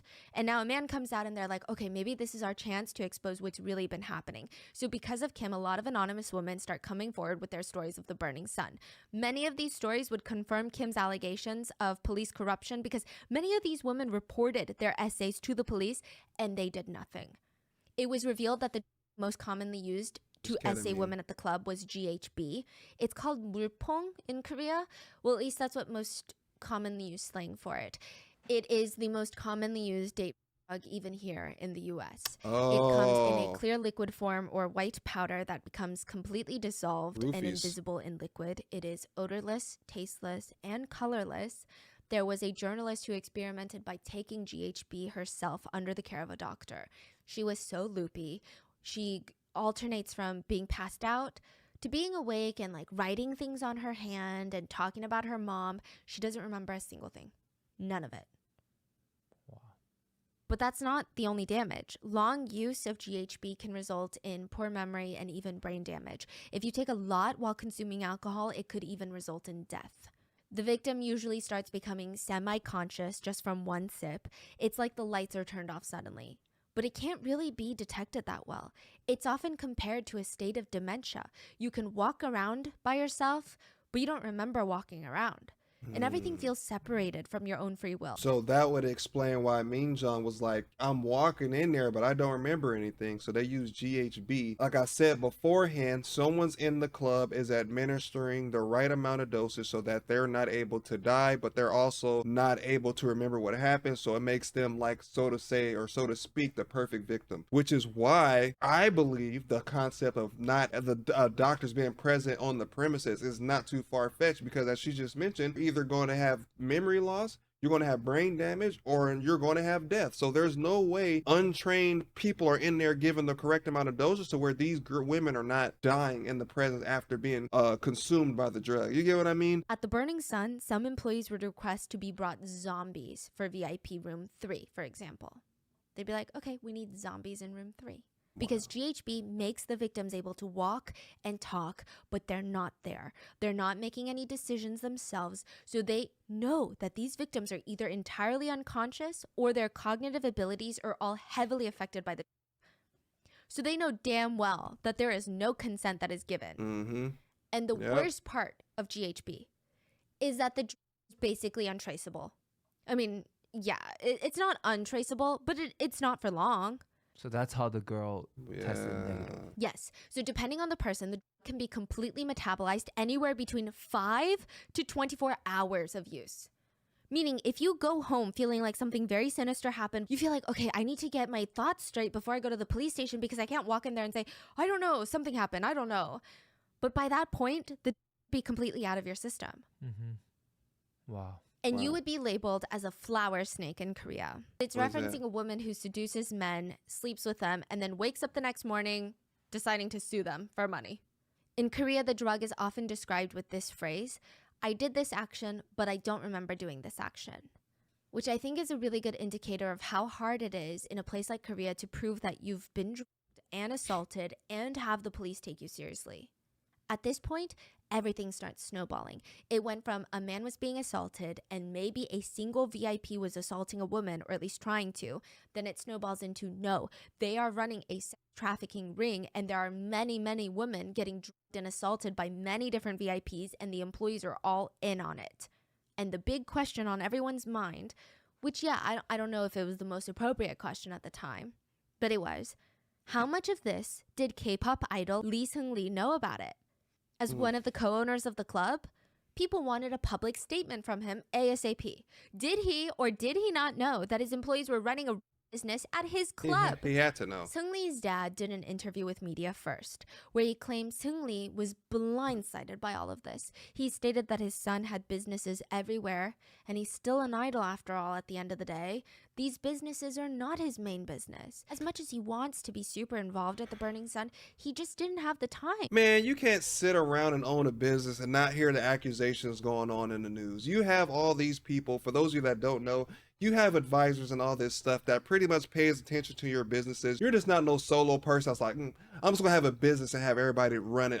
They're gonna run it themselves. Like, bro, you have to know what's going on in your business, whether you see the positive side or the negative side. You had to have known something was going on in your business. You can't be oblivious to the point to where you're hearing all these SA accusations and big time millionaire from Thailand is being accused of SA and you don't hear about it, you don't know about it, and you don't decide to look into it or take any action. Like, bro, like, come on, we're not stupid, man. People use their status to be like, I'm a K-pop star. I don't know what's going on. I would never do such thing. I just have money and I'm out here doing.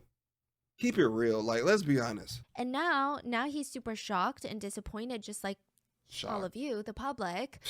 The dad said, and I quote, "There's too many speculative articles about this Burning Sun case. They're only taking the other side story, and it's unfortunate that they're only focusing on that. Just because it's called the Seung-lee Club does not mean that my son was directly involved with the things that had happened." He would later go on to insinuate that the media just wanted to attach Seung-lee so heavily to the crime because it makes for a better story, makes for a better headline. The dad even went on to say that Seung-lee didn't even own the club anymore and that he wasn't in a position to give instructions or give orders at the club. He had a CEO in place for that. So Seung-lee is not the CEO of Burning Sun, just a co-founder. His dad goes on to say, "I talked to Seung-lee today. He said his fans and everyone will want to hear an explanation. He sounded like he was having a hard time. He can't help but feel misunderstood. My son is not in a position to directly work at Burning Sun. He's rarely in Korea and he's busy with his ramen franchise." Yeah, he has a ramen franchise. And solo concerts abroad. This time, I'm sure he really felt the burn. It's unfortunate. But last month, he received the 2019 Korea Consumer Evaluation Best Brand Award, but none of that was covered by the media. Instead, it comes out as if he's a criminal. His true intentions will be revealed through the investigation, but it's upsetting that even before the results come out, he's accused of doing hard drugs. He did a urine test because of this issue, and the results showed nothing was wrong. My son feels wronged. Fake news is being spread by the media. He's not a child that could hurt others. My son is having a hard time, especially because the media is making things up. My heart hurts. Sure they are. Seung-lee did an interview of his own where he stated he never bribed any police officers or a police station. He stated even if he wanted to, he didn't have that much power. He was basically just a boy that sang on stage. He said that all he did was lend his name and fame to help the club gain more foreign fans and have more club goers come. And sometimes he would DJ at the club, but that was really his involvement in the club. He said, "I don't even know the financials of the club." He goes on to throw his business partner of Yuri Holdings, the company that owns 20% of the club, that is co-founded by Seungri. So his dad is saying, Seungri, my son, doesn't even own shares of the company of Burning Sun. And like technically Seungri doesn't own shares of the Burning Sun, but he owns a company called Yuri Holdings that owns 20% of the club. Wow. And Seungri is like, I heard that my business partner was talking about women and asking for women and trying to buy sex. And I tried to stop him, but he wouldn't listen to me. And I don't really hold that kind of power over a business partner. So there's nothing I can do if that's an adult, Throws him under the bus.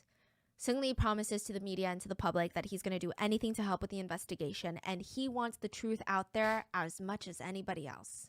Of course, their responses make the case blow up more, but on top of that, the business partner that he threw under the bus is actually married to a then very famous actress by the name of Park Han-byul. So he's like, hey, you know that actress? Well, her husband is like looking for sex workers. So of course the case blows up even more, right? But at least Seungri's fans are super relieved. They felt like, whew, we dodged a bullet. Seungri is still good. He's still the guy that we know and love. Other people doubted that. They thought Seungri knew exactly what was going on. He did. He's the Great Gatsby of Korea. And just like the Great Gatsby, Seungri has a raging inferiority complex. To give you context on Seungri, he was part of a 5-person K-pop group called Big Bang. And I feel like for anyone who knows even a little bit about Korean entertainment or even really Korean culture at this point, Big Bang is just one of those groups that needs no introduction. So I'm going to try and keep it brief for those that are just not in the K-pop world. Big Bang is like the One Direction of K-pop. Meaning they will always be remembered at one point as being one of the most iconic boy bands in K-pop history. I'm not saying right now, I'm just saying at one point they were. And I'm not saying that they're better than your faves or even like they paved the way or anything, but they were really, really popular. Yeah, like between 2008 to 2012, Yeah. like they dominated the world. Dominated. Yeah, Yeah. it is unclear how much revenue the group generated, or at least we couldn't find out an exact figure. But we did find out that they brought in $800 million in ticket sales for their concerts during their career. That's probably a very small cut of the overall revenue that they generated. That's not including album sales, streaming revenue, appearance fees, ambassadorships, royalties from music. That's just concert sales is $800 million. So they're an influential group.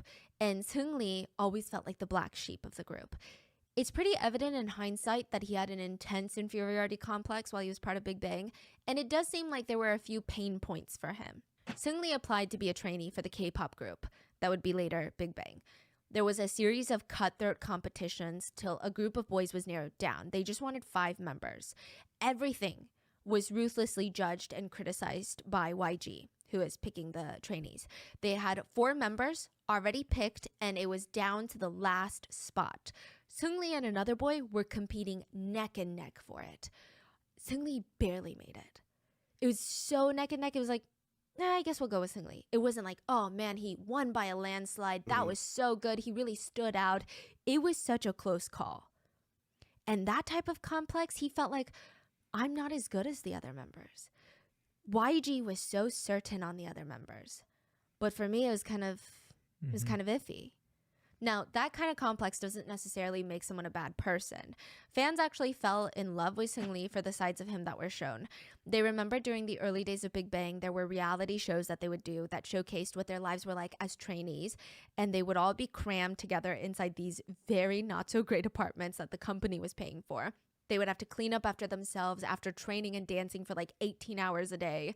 And Seungri being the youngest of the group. In Korean culture, that means he has to do a lot more chores than the others. He has to do things like wake everyone up, which is harder than you think. The oldest of the group, Top, he refuses to wake up, so it's standard to see Seungri go into the kitchen, grab pots and pans to bang together to wake up his hyung. Another member would start vacuuming the wall on top of Top's face to try and wake him up because he's just, I guess, a heavy sleeper.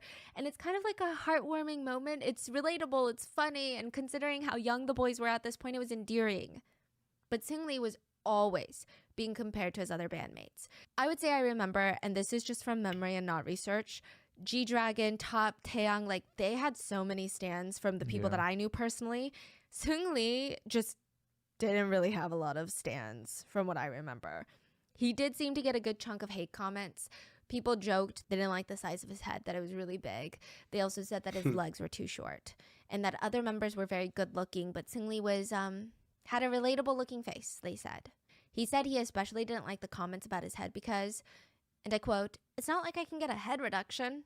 But even that moment is a good example of why a lot of people started to stan Seungri. He seemed like the underdog, and he was not shy to show that he was vulnerable. And he wasn't like trying to be like, "I'm actually really good, guys." He was embracing it. He's like, "Yeah, I am the ugliest of the group, but what am I going to do about it?" Right? He said he was always anxious about never having enough money. And he said G-Dragon earns extra money from songwriting and rights to the copyrights of their songs because he writes a lot of their music. Top does acting in movies and dramas. Taeyang does solo albums and concerts. Seungri said that he was anxious because all of them were so diverse in their earnings and their income. And he said, "I am making, quote, 1% of what G-Dragon is making." Wow. And like a lot of people with a potential inferiority complex, he starts overcompensating. It felt like he's desperately trying to make something work. And I just want to make it clear, I'm sure his idol life, like a lot of idols, if not every idol in South Korea, is cutthroat, is hard, potentially miserable and rough. But from what we can tell, the man is not starving. He's not paycheck to paycheck. So when he's saying I'm making 1% of what G-Dragon is making, he's not out here working a restaurant job after his training. Like he's doing if he's fine. talking about like at that point, if Top is doing acting and solo, like they are already popping at that point. Like he's a millionaire. He's killing it. Like as a part of Big Bang, like.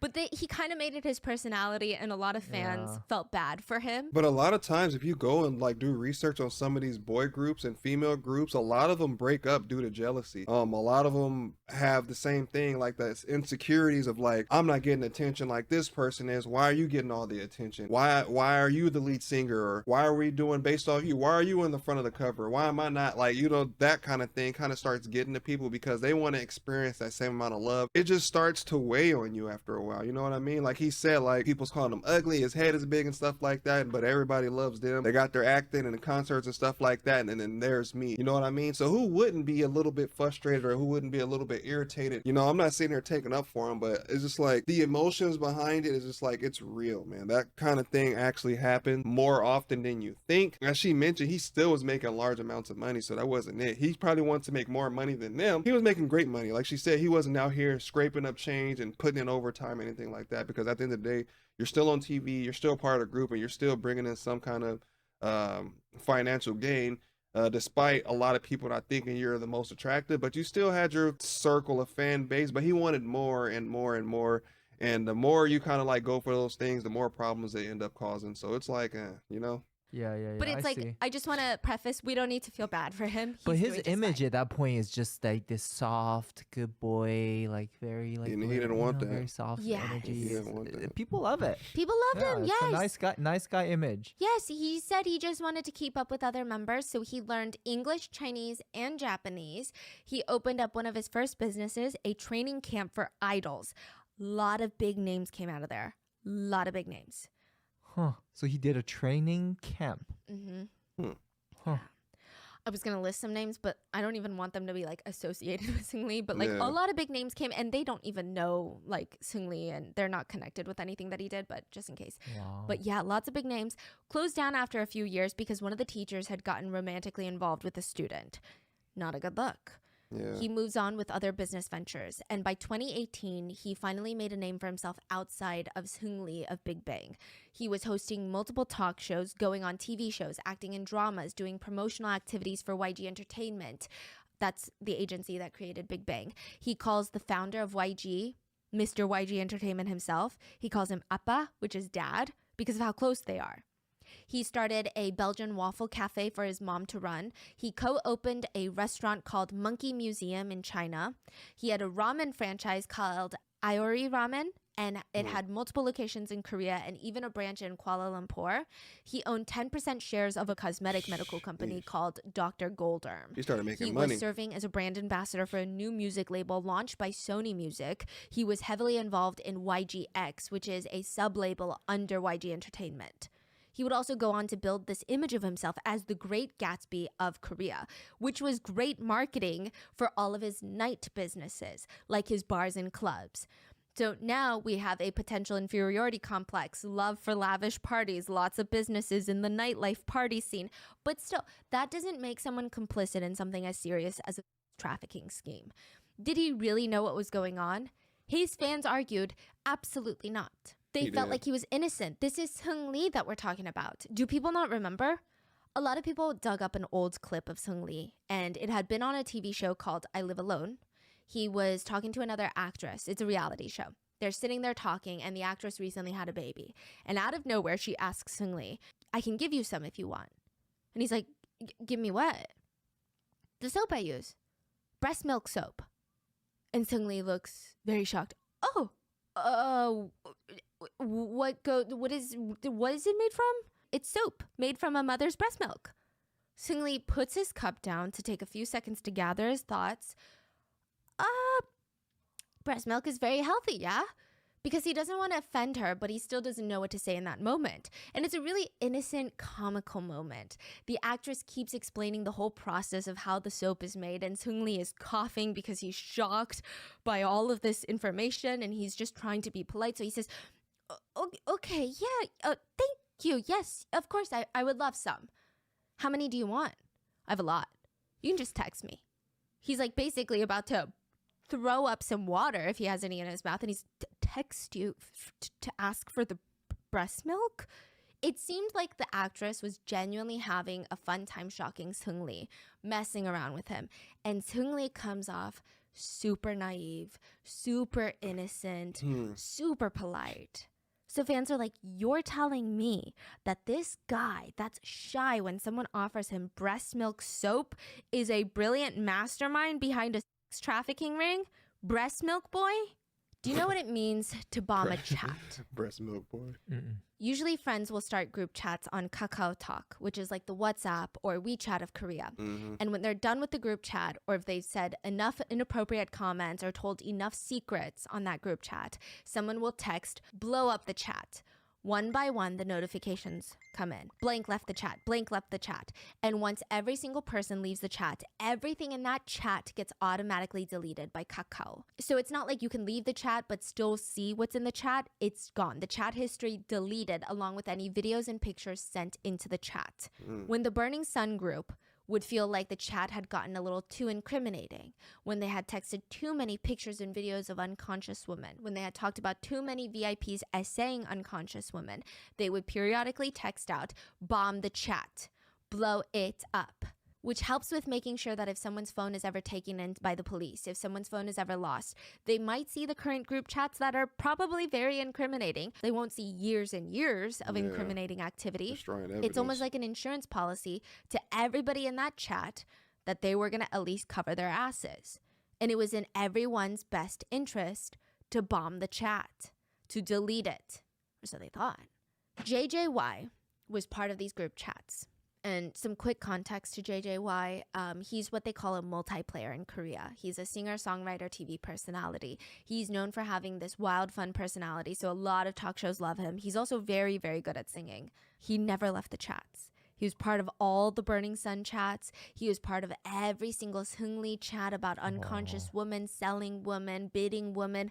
He never left it because he felt so sad to part with all the amazing pictures and videos of women being victimized. So he always pretended to leave the chat last. But the truth is, he never left any of them. He kept each and every single one. And when his ex-girlfriend reported him for taking videos of her without her consent, and he would turn his phone in to the tech company, he would be the one to bring the whole operation down. Wow. So even when he did that, he thought he can just break his phone and he's good. Yeah. But this is the tech company that recovered the data from Sewol Ferry victims' phones. So like they knew what they were doing and they take their jobs very seriously.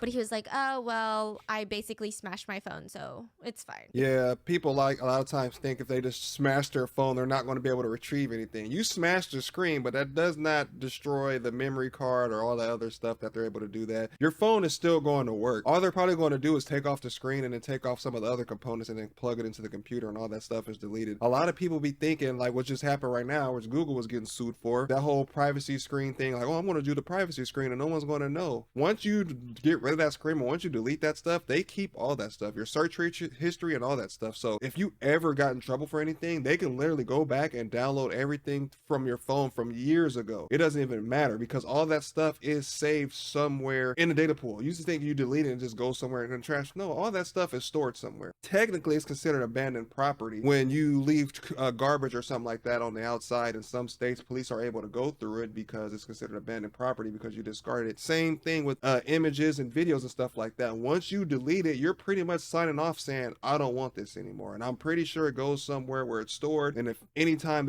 you get caught or accused of something, they're going to download your phone. And if they just happen to stumble upon that, they're just going to charge you for whatever it is that they find. But I'm glad he really got caught. And it's always that one person. There's always one person that gets everybody else caught up. So I'm glad that he was dumb enough to keep the evidence to himself because he was a freaking creep. Well, a lot of these predators tend to kind of hold on to footage and clothing and stuff like that because they're from their victims, because it gives them a rush. It gives them memories. It gives them that feeling or that out of body experience they felt when all that stuff was happening back then. They try to relive those moments and reminisce about the time they were victimizing people, and that's the reason why he didn't delete all those stuff over the years, because he would go back and look through them, and that would like get him going. Like, that's just so weird, man. And it's like crazy to me because you have such an amazing opportunity going for yourself. You're a part of a huge band, and that's still not enough. I'll never understand it. And that's why a lot of people say money does not buy happiness, because a lot of people get money and they end up going to the other side, if you get what I mean. A lot of people starts using those to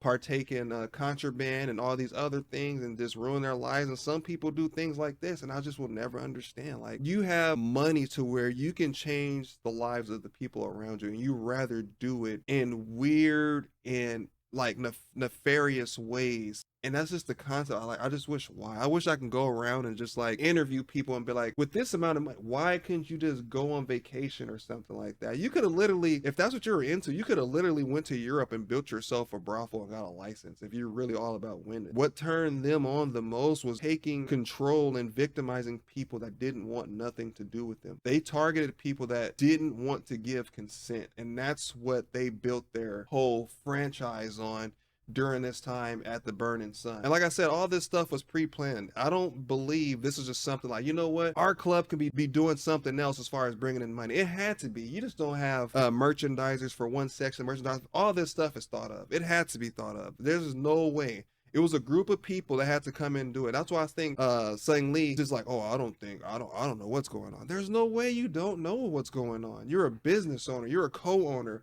Me personally, I don't know if you guys feel the same way down in the comment section. If I'm scrolling down TV and one of my advisors or somebody had to see it because it was like all over the place, it was all over the news. People in your club are being accused of stuff and you don't know, you don't look into it, and then you're still the co-owner after all those accusations.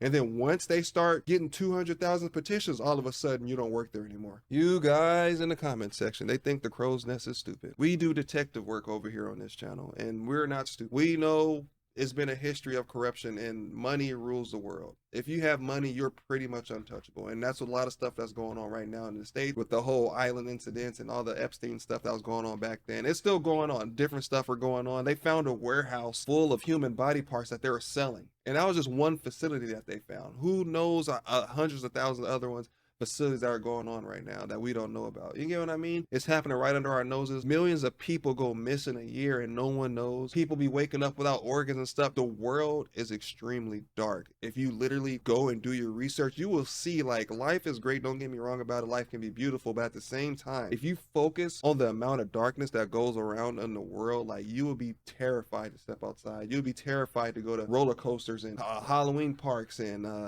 costume parties and picnics, and you would just be scared to go outside because there's stuff that we just don't pay attention to, or there's stuff that's usually going around. They're like, hey, don't pay attention to this. Look over here. This is what's going on right now.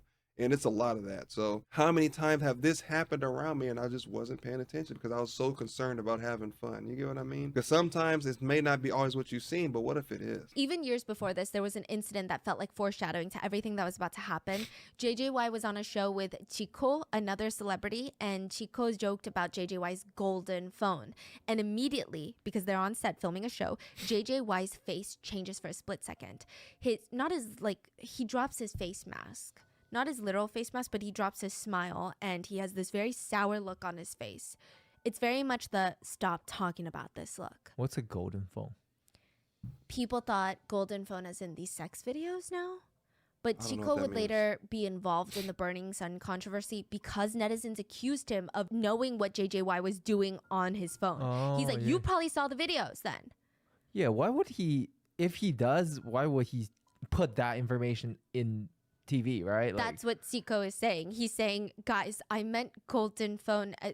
Sometimes people use it to refer to someone who has a lot of good connections. So if you were to have Beyonce and Taylor Swift on speed dial, you have a golden phone because you have their numbers. And so he was briefly involved in the Burning Sun scandal. But ultimately, JJY's golden phone would bring down some of the biggest names in K-pop. February 26, 2019, the first round of messages are released to the public. Not too long ago. And multiple celebrities would go down after the release. Along with investors, the management team, and employees of Burning Sun, there were a few key people in the group chats. Choi Jung-hoon, wholesome singer from FT Island boy group. Yeah. Lee Jung-hyun, idol from boy band CN Blue. Kwon Hyuk-jun, brother of Girls' Generation Yuri. JJY, singer, TV host, celebrity TV personality. And of course, Seung-lee of Big Bang, owner of the Burning Sun. Told you. And it clearly shows that Seung-lee is involved. He is texting employees about investors that are coming, and he writes, give them everything they want. Call the girls over. There's also a guest coming from Taiwan. Employee responds, which girls can we call right now? Oh man, it's the Chinese already? Oh my god. Take care of them so they don't get involved with others. Yes, I will stick by the VIPs. Seung-lee texts, you better do it right and make no mistakes. Another business partner tells the employee, put a boy in there too. Someone who can serve redacted. A boy who can't speak English. Someone like redacted. Employee responds, okay, will do. I'll do the job well. Seung-lee even texts, and which girl are you going to bring? Get the kids who give it easily. Get the kids who gives easily? Yeah, like as in is easy to essay. Is the presumption here. JJY is randomly in that group chat and he's like, I bet the Chinese like plastic surgery girls. And Seung-lee is just like, all right, just do well. Another partner of the business texts into the group chat. I'm preparing the horse right now. So when the two horses come, I will guide them and make sure they end up smoothly with the VIPs in the hotel room. Seung-lee text. Chairman's guests are also coming. I think we need to set up a separate party for them. Let's give them back 100 times what we received from them. Guys, please look for any pretty looking girls who can possibly speak some Japanese. Let's pack the place. For Christmas, rather than us having fun, let's experience a Christmas of finding satisfaction and making others happy. This time, let's give the chairman a great time and make him happy for all the summers he sent us yachts with staff and chefs from Japan to Busan for us to enjoy. Bro, like, he is the fucking worst because he's literally masterminding this whole sex ring. Yeah. He is the culprit. He is the mastermind behind this whole operation. Yep. Like, Yeah. he's the worst. He's like the ones connecting everyone. Like none of Yes. this would have even been He's possible without him. Yeah, he's doing this for the money and profit, and he's literally selling women for Yeah. money. Yeah. Yeah. I mean, I feel like a lot of media outlets, I don't know if it's legality or they're just trying to keep it professional. But honestly, he's just straight up, in my personal opinion, like a pimp. Yeah, Like a, worse like a than that. disgusting, Exactly. vile Yep. trafficking pimp. Like, honestly. Yeah. In another conversation, Seung-lee talks about a girl that he likes and he writes, redacted is actually art. I admit it. JJY texts, I touched the hell out of her boobs. Her boobs big? They're fake. Seung-lee text, redacted is coming. Like a girl is coming. And JJY says, stop these foreigners from coming. Seung-lee text, you fucking bitch, there are investors. Then another conversation, Seung-lee writes, the party last night was a hit. Another idol says it was successful. Seungli writes, that girl, I admit it, I'm hooked. Her older sister is good too. Suddenly say that? Yeah. JJY text, yeah, her sister was a surprise. There were a lot of hidden gems yesterday. Friend text, but there seems to be hella guys around too. Seungli says, we have to steal. Let's all eat domestic girls together in Korea and then get married to foreign girls. Friend text, why is blank so pretty? JJY says, she's the bitch both Mr. B and I ate. LOL. Seungli text, and I plan on eating her too. Anyone here got her number? An employee of Burning Sun text, if you do it with that bitch, it's guaranteed a secret. She's very, I don't know anything. Seungli texts, LOLOL, she has amnesia. She doesn't even remember who she does it with. JJY texts, nope, not amnesia, just R word. LOLOL. Seungli texts, could be she just doesn't remember. JJY is angry. He says, when she first met me, she was all BSing about, I don't watch TV, so I don't know you. But after she got drunk, she was whining and asking me to sing for her. Seungli says, want me to tell you something more funny? Or rather absurd? I opened my eyes and I was like, why am I sleeping with Si Nuna? When I was like, I thought I was sleeping with these other two girls. Where did they go? LOLOL. In another chat, Seungli is asking a VIP client about what kind of women they like. And the client responds, I'm not sure. South Asian men like white skin, so someone with fair skin and innocent and pretty features, or the opposite, just sexy. Girls like blank, blank, and blank who are innocent yet sexy, or just a super fancy glamorous girl. Those types of girls. Wouldn't that type of style work? We want over 160 centimeters tall. Thinner. It's not too picky though. Girls from Korea will do. There are other chat logs where it seems like Seungli is sending girls on trips with VIP clients. He asks a VIP about an Indonesia trip that he has coming up, and the VIP says that they want ones that are under 10K per person. Seungli writes, I understand. It's 10K per person, right, Mr. CEO? He proceeds to send pictures of 5 different girls, and he writes, number 1 doesn't talk that much and kinds of loves money. She also has aspects where she doesn't have much charisma in drinking scenes, but her visuals are great. Cry emoji. In another conversation, JJY texts the group that he's boarding the plane soon, and he says, I will Korean bitches as soon as I arrive. I'm going to invite them to my house before going out. German bitches have huge asses. His idol friends write, get back safely, fly safe. An employee of the Burning Sun writes, I bet German pussy smell like sausages. JJY says, not bad. LOL, we had fun. A lot of netizens noted that it's kind of crazy that they're so polite to each other, even saying things like, get back safely, have a safe flight, we miss you. Meanwhile, they talk about women, in the most degrading ways possible. Another super controversial conversation involved the idols talking about who Seungli had sex with yesterday, and they asked, was she delicious? And they said things like, I want her number. And one person wrote, yes, she is comfort woman level. Let me tell you, comfort woman is a very, very sensitive topic for most Koreans. It is, aside from the crimes, the most horrifying comment that was found in the group chats. Chinese too. It's a huge problem. Yeah. So to give context, comfort woman was one of the worst atrocities that the Japanese government committed towards Korean and Chinese women. And a lot of the victims. So when Japan colonized Korea, along with various other countries in Asia, so I don't believe that it was just Korean and Chinese, they promised a bunch of women from all these different countries, but we're just talking about Korean women here, that they could work in factories to make just enough to barely survive. They're like, you can barely get by and you can maybe feed your kid. But because these women had no other choice, nothing else, they were basically forced to agree, not knowing that the Japanese government never intended them to work in factories. They were actually forced into trafficking. They were locked up and made to be assaulted by Japanese soldiers every single day. Comfort women have come forward to say that they were essayed at least 30 times a day while they were held captive.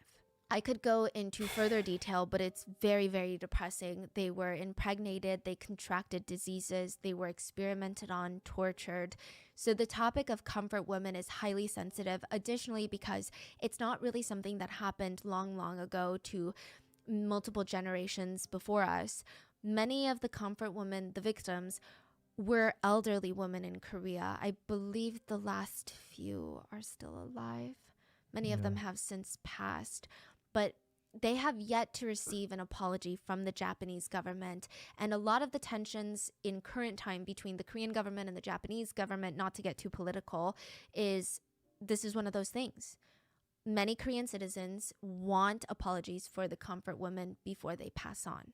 And the Japanese government has refused to acknowledge their crimes. And here we have the Korean faces of the entertainment world making fun of comfort women and recreating the tragedy, so to speak.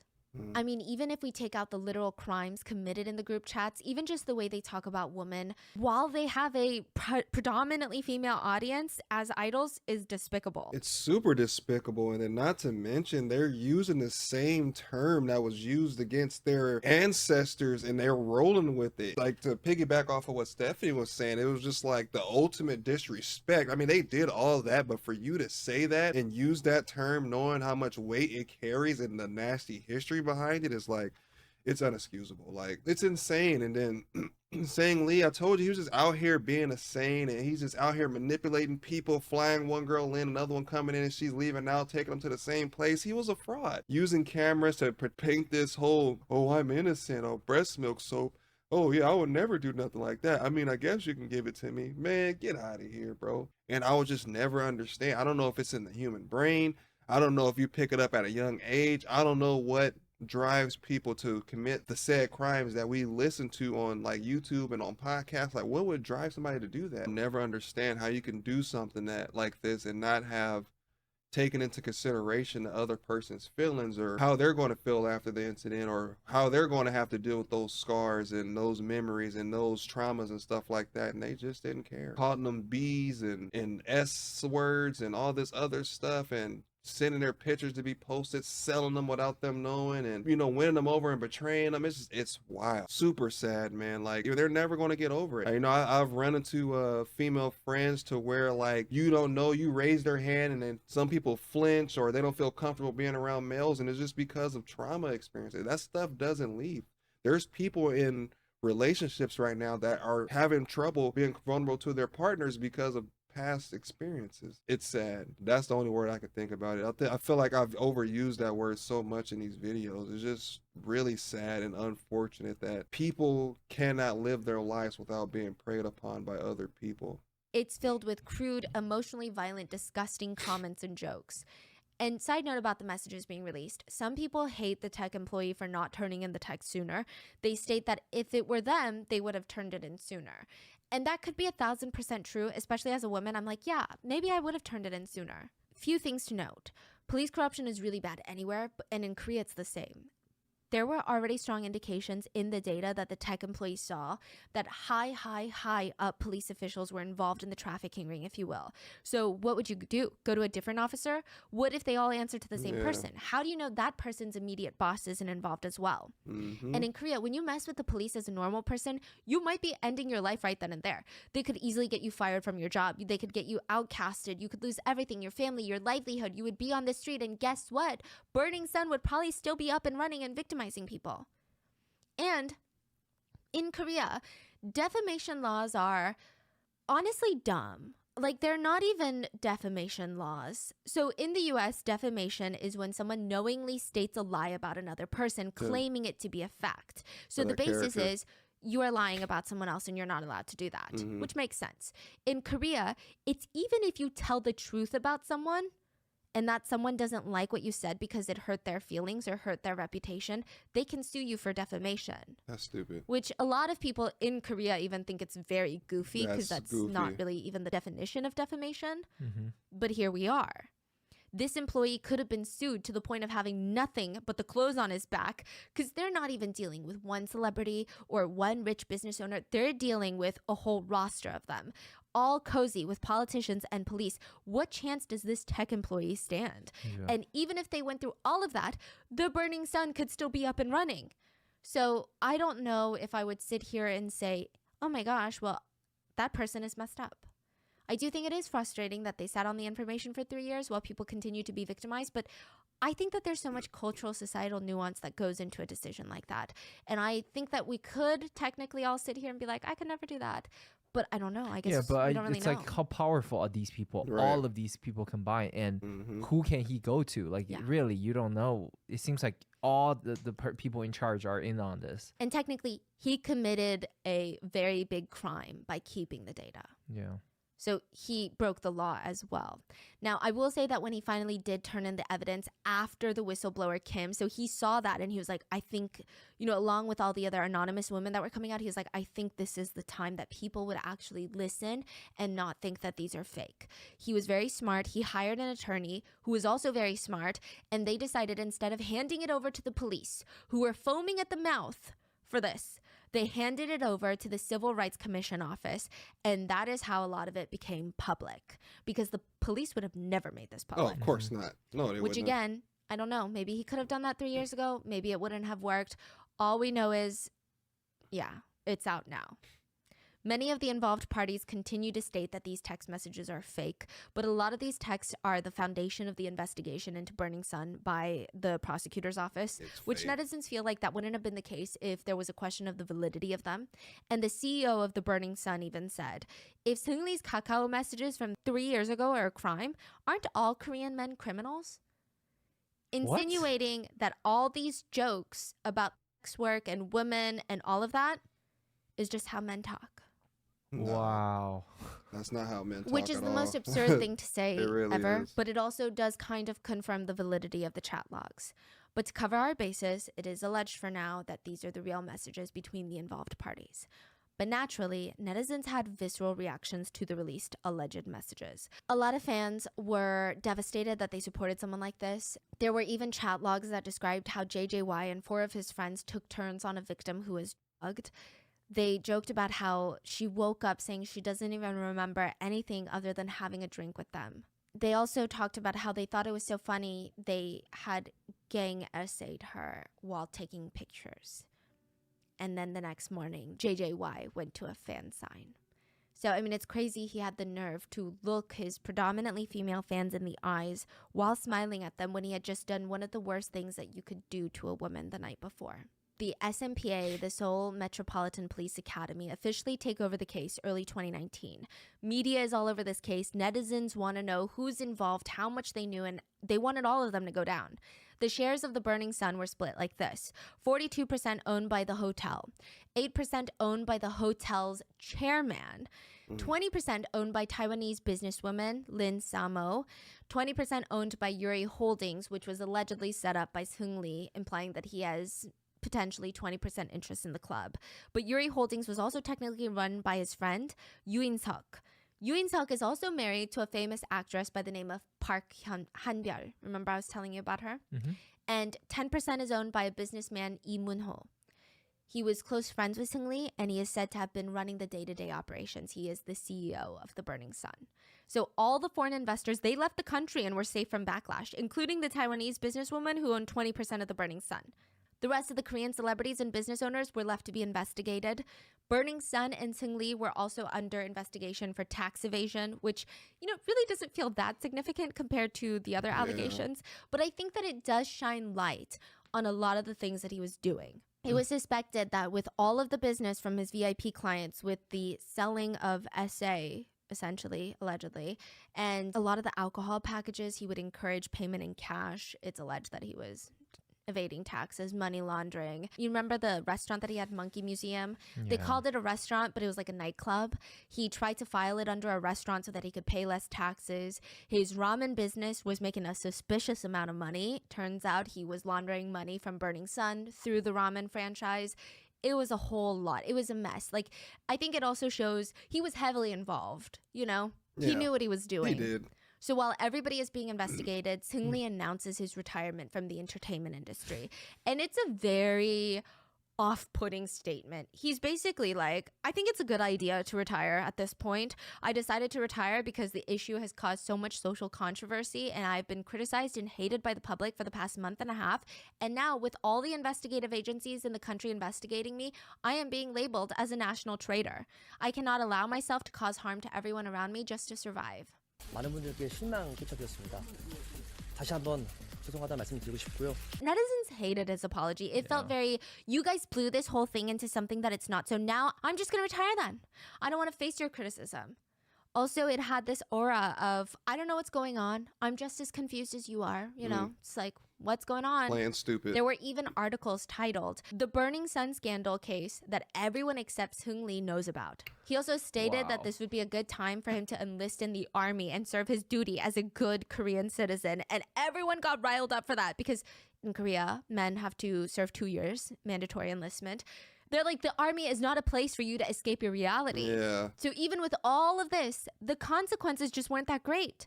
I mean, okay, maybe that's a strange word to use. It wasn't even comparable, I guess would be a better way to phrase it, right? Some of the more notable sentences included JJY, idol, sentenced to 5 years in prison. Choi Jong-hyun, idol, sentenced to 2.5 years in prison. Brother of Girls' Generation Yuri, sentenced to 4 years in prison. Meanwhile, Seung Lee enlisted in the army and he was able to have a military trial. Wow. He had 9 charges ranging from work, violent crimes, and then breaking food sanitation laws, occupational embezzlement, things like that. He was found guilty of all 9 charges, sentenced to 3 years in prison. He would have to file to be a offender, and he was fined almost $855,000. That's nothing to him. He appealed. He was given 1.5 years in prison instead of 3. Here's a convenient loophole that's going to piss you off. In Korea, if you go to prison for less than 1.5 years, you can serve quietly, meaning it's not going to be on your record when you get out. Seung Lee was sentenced to exactly 1.5 years. So technically, he missed the cutoff and it would be on his record. Somehow, he manages to get out 2 days early, meaning that it would be expunged from his record. Oh, and he's spotted clubbing and cheating on women in Bali since then. It's on the record now. Like, we're not gonna forget about that. Wow. So he has fans. Yeah, there are some people that comment things like, he's still young. I hope that he can overcome the mistakes of the past and lives an amazing life. Isn't the rest of his life too long for him to just crumble like this? He paid the price of his sins through the law already. Let's all give him a chance. I will say most of the comments are pretty logical and they read, every country needs harsher punishments for rape and sexual assault. He suffers 2 years in prison. His victims suffer a lifetime. 2 years isn't enough if you ask me. Anyways, if the system doesn't give them what they deserve, society should. Regardless, I think we can all agree that many of the perpetrators got off with much less time than expected. Even corrupt police officers who were exposed of being in on the whole thing, they were just either dismissed from their positions, and those were just the lower ranking ones. The high ranking officials that were involved, they weren't even dismissed. Nothing happened to them. There wasn't even some sort of PR statement of like, we're going to reorganize the police force and make countermeasures set in place against bribery and corruption. Nothing. Yeah. And all of the VIP clients, they essentially got away with it for SA. And somehow even Kim, remember the whistleblower who broke 3 ribs and got punched in the face? He started the Blue House petition. Well, he gets arrested too for allegedly sexually abusing 3 men and harassing people inside the Burning Sun, which half the people argue Kim is a wolf in sheep's clothing. He did good on whistleblowing the Burning Sun, but he was probably involved in some weird stuff too. And a lot of others believe, no, it's just fishy. Yeah, like the fishy. allegations against him are just fishy at this point. He was sentenced to a year in prison. But he says that he will be appealing the decision. So it seems like, minus Kim, everyone else got off with a slap on the wrist with all things considered. Unbelievable. The fact that the guy's roaming around, living his best life. A lot of K netizens think that it has to do with Korean society of victim blaming and shaming victims who come out for crimes like this. Remember the Itaewon case that we covered? We talked about how some horrible people didn't feel that bad for hundreds of victims who died because they said, well, why would they go out for a party for Halloween anyway? It's not a good place for young, respectable people. A lot of families of victims for Itaewon wanted their names not to be made public because they were scared that their loved ones would be victim blamed. And it was the similar case with Burning Sun. The victims were scared to come forward because they would have been blamed of, then why did you go to a club then? Well, that's just the risk you take as a woman at a club. No. And because there weren't really that many victims that spoke forward at the court, speaking directly on the case, they got off way too easy. I think the only way to combat that is for societies to speak up more about in support of victims, right? Yes. Like that's the only way for other people to realize you're so dumb by saying that. Yeah. Like we need to make it. Yeah, You're we have dumb to and gross. keep talking about it to Yeah. lift up the victims. The victims, yeah. And another thing was, it's just really annoying in the justice system that you would think drugging victims to SA them makes the crime that much worse, right? Because now you're doing more things to their body, but it actually helps the perpetrators get away with it in the eyes of the justice system because you know what's justice, right? It's a way for perpetrators to say, she's not credible because I her, but that's not the point. And it's just insulting and infuriating at this point. In other case-related aftermath news, the hotel on top of Burning Sun was shut down in 2021. The building was sold to Hyundai Construction, and they are now going to change it to be an apartment building. The co-founder of YG, Mr. YG himself, stepped down as CEO of YG Entertainment, one of the big 3 entertainment agencies in South Korea, because of this scandal. It is stated that YG lost close to $100 million worth of investment money because of the Burning Sun case. And recently, Choi, one of the idols, was released from prison as well. And paparazzi found out which church he was attending with his mom. And they stopped him in the church parking lot to ask him for an interview. And in the footage, he literally, you can hear this man whining for his mom. He's like, Mom! Like a kid. When you're 7 and a stranger comes to the door to ask if you have time to talk about the Lord and Savior. And you're like, Mom! That's what he sounds like. His mom walks up and starts clucking away like some crazy mother hen. She states, he wants to live in faith now. What do you want, paparazzi? Why are you making a big deal out of nothing? Do you want to get punished by God? 엄마, 기자분들이 오셨는데 막 인터뷰하시네? 아니 그걸 물어봐요. 그래요. 인터뷰는 이제 하나님 신나서 됐어요. 아이고 믿음만을 살려고 왜 그래요? And again, this is to show you the family's character, not the character of people who attend church or are religious. A lot of Christian netizens were commenting, like, these types of people use religion as a way to shield themselves from their own evil acts. People do that in the States too. Other netizens were just shocked by both family members' behavior. They wrote, calling your mom like that at that age is legendary, but the mom who pops up and coddles over her son is even more legendary. And I will end you with this note. One chilling fact is, you know how a lot of big K-pop groups have names for their fans? So Blackpink has Blinks, BTS fans are ARMY. Big Bang's fans were called VIPs. They made it to say that their fans are very important people to them. But Seungri's VIPs were not his fans. They were his best. And I just hope with him being back in the news with these scandals, Burning Sun is never forgotten because... how do you get away with something like that? He shouldn't be able to have anyone foaming over him or he or should never treating be able these never be able to make a comeback. He's just a vile criminal. Yeah. So what are your thoughts on the Burning Sun? And let me know in the comments, and please be safe. Oh man, I'm still shocked. He had 9 charges and got a year and a half. He got 2 years, knocked it down to a year and a half, and then got out 2 days earlier and his record was expunged. Kim went in, supposedly S8'd somebody and got a year. Mandatory. Dude had 9 to 10 charges on him and he got a year and a half. What's stopping him from doing it again? Because he's going to get a slap on the wrist. The people that was there helping him, his investors, got away, went to their country. They're probably still doing it. There was no punishment for all of this. All of this stuff that went through the GHB and Mei Jung and Kim and all these people that were victimized, even the other girls that were signing petitions and stuff like that, nothing came out of it.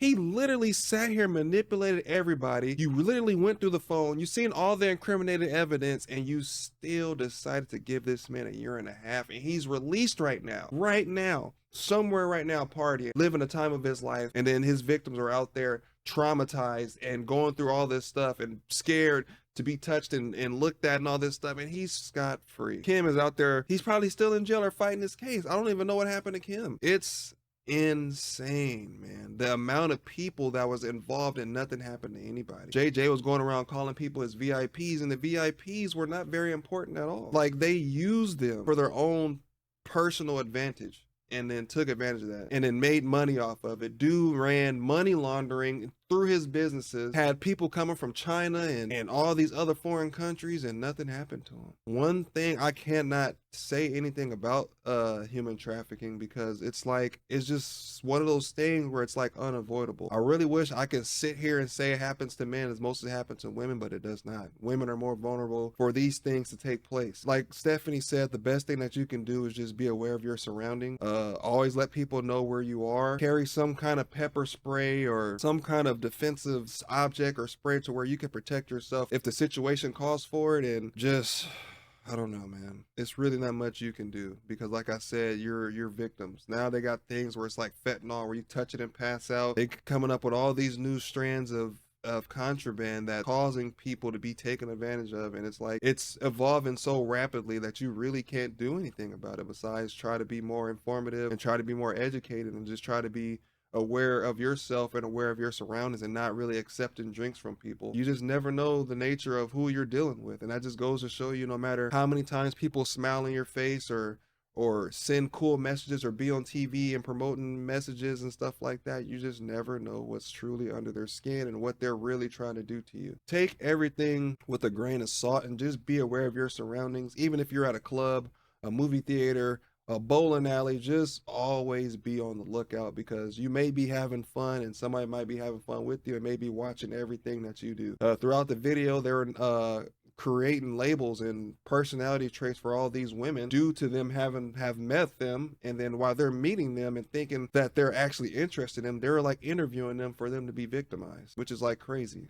That's like insane. All these people that came forward, and that's why I think a lot of victims do not come forward because they have a fear of the police not doing anything and then making it seem like they're their fault. It's their fault, which goes back to victim blaming. Like, oh, this didn't happen to you, that didn't happen to you, and then it just makes a lot of people not stand up for themselves. But I really hope a lot of people take this video and hopefully see it as a method of encouragement and hopefully speak out on their behalf if there was something that took place in their lives that they're not really comfortable talking about. Because I know there's a lot of people on YouTube, there's a lot of people even in the comment section, I might comment down on this video, that may have a history of SA or is currently dealing with SA at the moment. So with that being said, just know this channel is a safe space. You're also not alone with whatever it is that you're dealing with, and hopefully you find someone that you're comfortable with talking about it, because I cannot begin to understand. Again, I'm a male. I don't have the vulnerabilities as much as women do. You get what I mean? And I don't mean that as kind of like saying that we're not equal. Based off of stats and statistics, women are more likely to be SA'd and trafficked more than men. So I hope I was able to say that in a way that's not too offensive for people, but kind of like a realization of what we're currently dealing with as a society, not just here in the United States, but in other countries as well. And from the looks of it, I feel like Korea is a place to where they feel like if you put yourself in that situation, you deserve it, and that doesn't really sit right with me. Like I said in the last video, like just because this person decides to do something with their life doesn't mean they're asking for whatever it was that happened to them. Again, this is just my opinion, and I really hope you guys